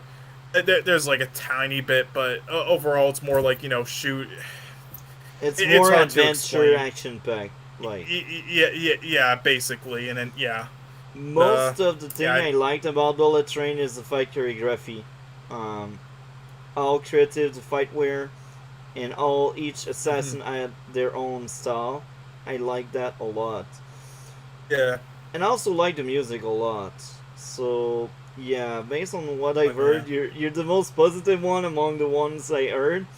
And I trust you. I mean, my rating for this would only be like a 3 out of 10. Oh yeah, if like it's again a 3 as a for film. You, Then Again, as a film, well, it's because again, you're less picky on this stuff, and you more care about when it comes to films like these. You're more care about just the story, the basic story, and like yeah. like the action choreography and the characters and everything. So because of that, I'm sure you'll be way less picky, and I'm sure you'll, at worst, say it's around like a 5 out of 10 or something, and say it's at least like watchable and entertaining enough, but to, like, sit through and everything. Like at worst, like it might surprise you. You might really enjoy it because again, if you enjoy like Bullet Train that much and everything, I think you might really enjoy it. But it's just like for me, just I really look into like the details of like the cinematography, the directing, the acting, everything, and how it adapted the games. So because of that, it really drags it down, and it's something I really kind of despise. But as just a film on its own, though, it's definitely more than watchable. Like a watchable, entertaining popcorn flick to put on. That's good. Yeah. Man, me, I am still playing, like, my most recent fighting game I'm playing is Naruto Storm 4, and it's 2016. it's a 6 years old game. That's like, I think it's the most recent game I'm into right now. Because I think what plagued the industry is all the open world trend because of freaking Assassin's Creed, all of the game with all of these DLCs. Like, I used to like Halo a lot before 343 messed up with it. Don't even talk. No, Halo ended after Halo Reach. That was the last Halo game. We don't talk about the rest. Halo I don't 4 even was get people somewhat who like. okay. It had some charm, but it wasn't as good. For me, Halo 4. Okay, some of the story, yeah, it had charm in some of the story and everything in some of the cinematics. Like it's not Halo. The ending. Yeah, like the ending with Cortana and him like waking up and everything. That had a lot of charm and like cool stuff that I liked, and that was good. But it's just the combat was just so boring to play. It was just so boring to play. It did not feel like Halo, and it was just like I've already forgot about the rest of the story outside of like the beginning and the end. It was just like Halo 5 was teen for teenager, man. But Halo 5 is the biggest piece of shit ever. And then Halo Infinite is just mediocrity. They hit new lows with Infinite, I think. They hit new lows because they cannot multiplayer and everything. Yes, I'm talking about mainly the story though, the campaign. The campaign, it isn't terrible. They can't even release the full game. You need like 20 updates, and even after 20 updates, there's still a lot of missing things like split screen. That thing like. One of my best memories with my friends I had in high school was playing Halo 3 and Reach with them. Bruh, I had a blast. Did you end up seeing that video by Crobecat called Remembering Halo? I did not see it. Okay, I'm gonna link you that because that is a must watch. You need to watch that. You'll really enjoy it. But you can watch it after the stream. But yeah, here's the thing. When I say it's like mediocrity, I mean just like the campaign and the story wise. If we're talking about like the multiplayer and everything, they did a horrendous job. It's so unfinished and it's garbage. It's pure garbage. But just campaign wise and everything, it's not bad. It's just mediocre as fuck. They dared to do a freaking open world. Are you kidding me? Since when Halo is the open world? No. That was not a good idea for Halo. The Halo TV show is 343 is just 343 is like the worst studio around. There's only been one thing, well actually two things from them that they have done decently.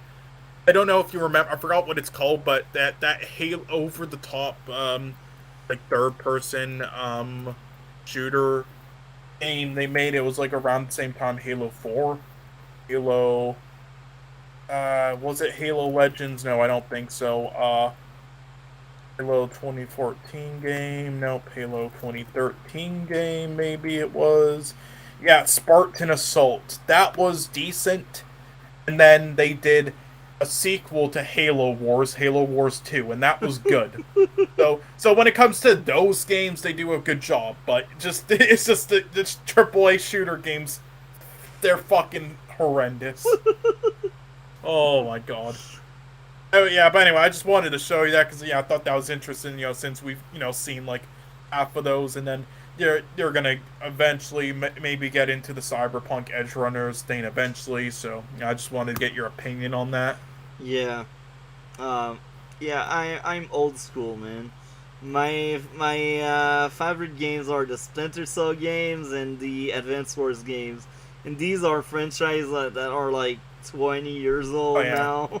Again, my favorite, one of my favorites, my favorites growing up would be Zelda and Gears of War. And Zelda, they're still doing amazing stuff with Gears of War. It's the same thing I said with other games, but the campaign in Gears of War is solid. It's nothing amazing like the first three, though. It's nothing bad. It's just solid. My favorite ones are the first and then the two. multiplayer is garbage. Yeah. Oh no, the first two were they were amazing, and then the third one was still excellent. And a great finale to it, and again the fourth and fifth Gears of War. Again, the solid. They're safe, basic. A lot of wasted potential campaigns that kind of end quickly. They don't do too much. They're solid enough though. Entries. But yeah, the everything else though, the multiplayer and everything, it was fucking. They ruined. They ruined. And I was at such a high level in Gears that I could have entered the esports scene, but the esports scene is so dead, and they killed multiplayer and everything now that there's no point. Which is sad though, because it's actually a very entertaining esport to watch. Like, it is very like high pace, fast paced. Like intense. It is so entertaining to watch. It's like the most underrated game to watch out there. But yeah. So I'm still playing Splinter Cell Blacklist, bro. Well, last time I played was a long time ago because I'm actually playing card games as well. I'm into Magic the Gathering and Naruto CCJ because I like Naruto a lot. Mm-hmm. So, anything else to add? No, that's about it. Really, but I had a blast today. Here again, thank you very much for coming. We make an amazing podcast, I think. Thank you for your time, man. Gotham is a bit, rough to get through for me, but again, it isn't like great to me. It's just like it's the fact that I don't consider it great personally, but then there's also that many episodes of it, and each episode is like an hour long. It's like it's so much content. Yeah.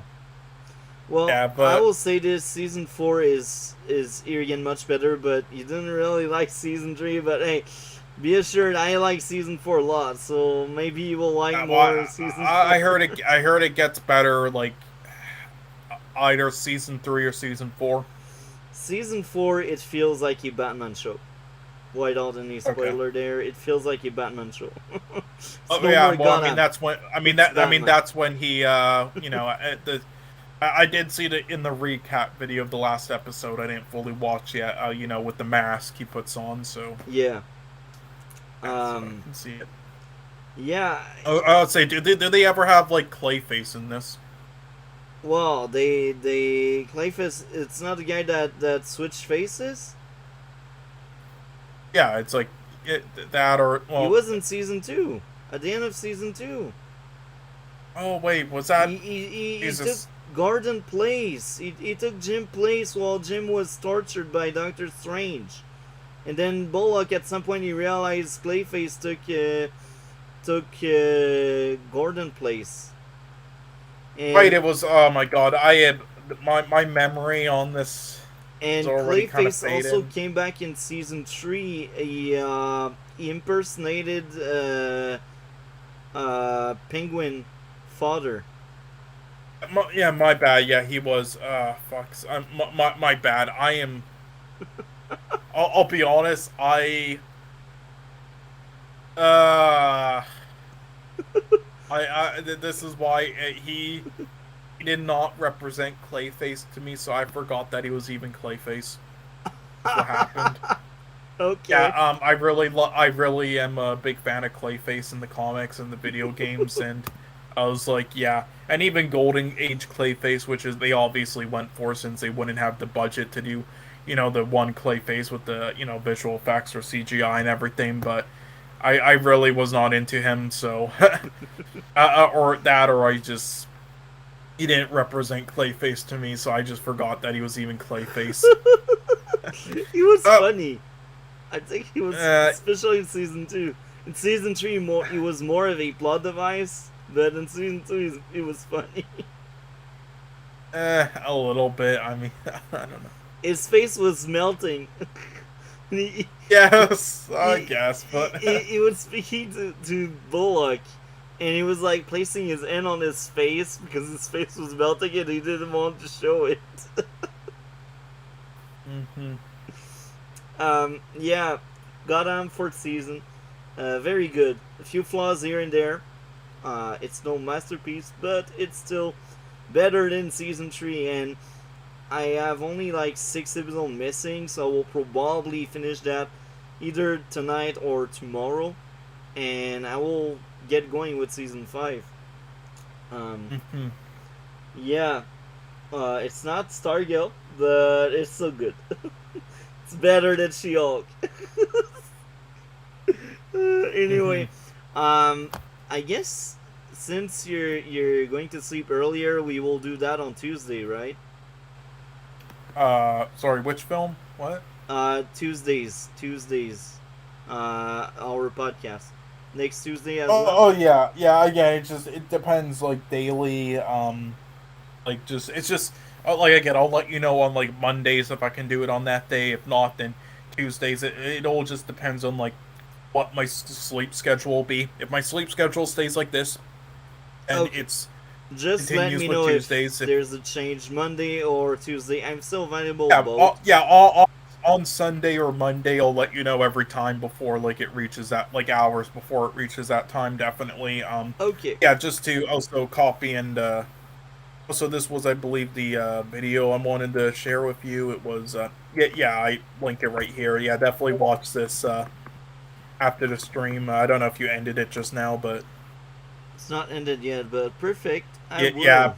yeah, but watch that and then just to copy and so this is what we'll do, and then I also the question: have you watched 28 Days Later? No. Okay, so I'm gonna add these two to the list. Now I will Okay. say yeah. So this will be the schedule right Okay. now of movies each week. 28 days later, 28. 28. Yes, and then yeah, and then when the whale comes out for you in either theaters or digital, we'll watch that. I'll put that in brackets. It just depends when it comes out. Yeah, so yeah, Perfect. like the first three of the films by the same director who did the whale. So watching that before, we watch that, and then yeah, those will be the ones after that. So Perfect. So I hope everyone enjoyed. Like, comment, and subscribe. Cole Turner, YouTube will be on the description below. With that, anything else to say to the viewer before we close? no, that's about it. And awesome stream today.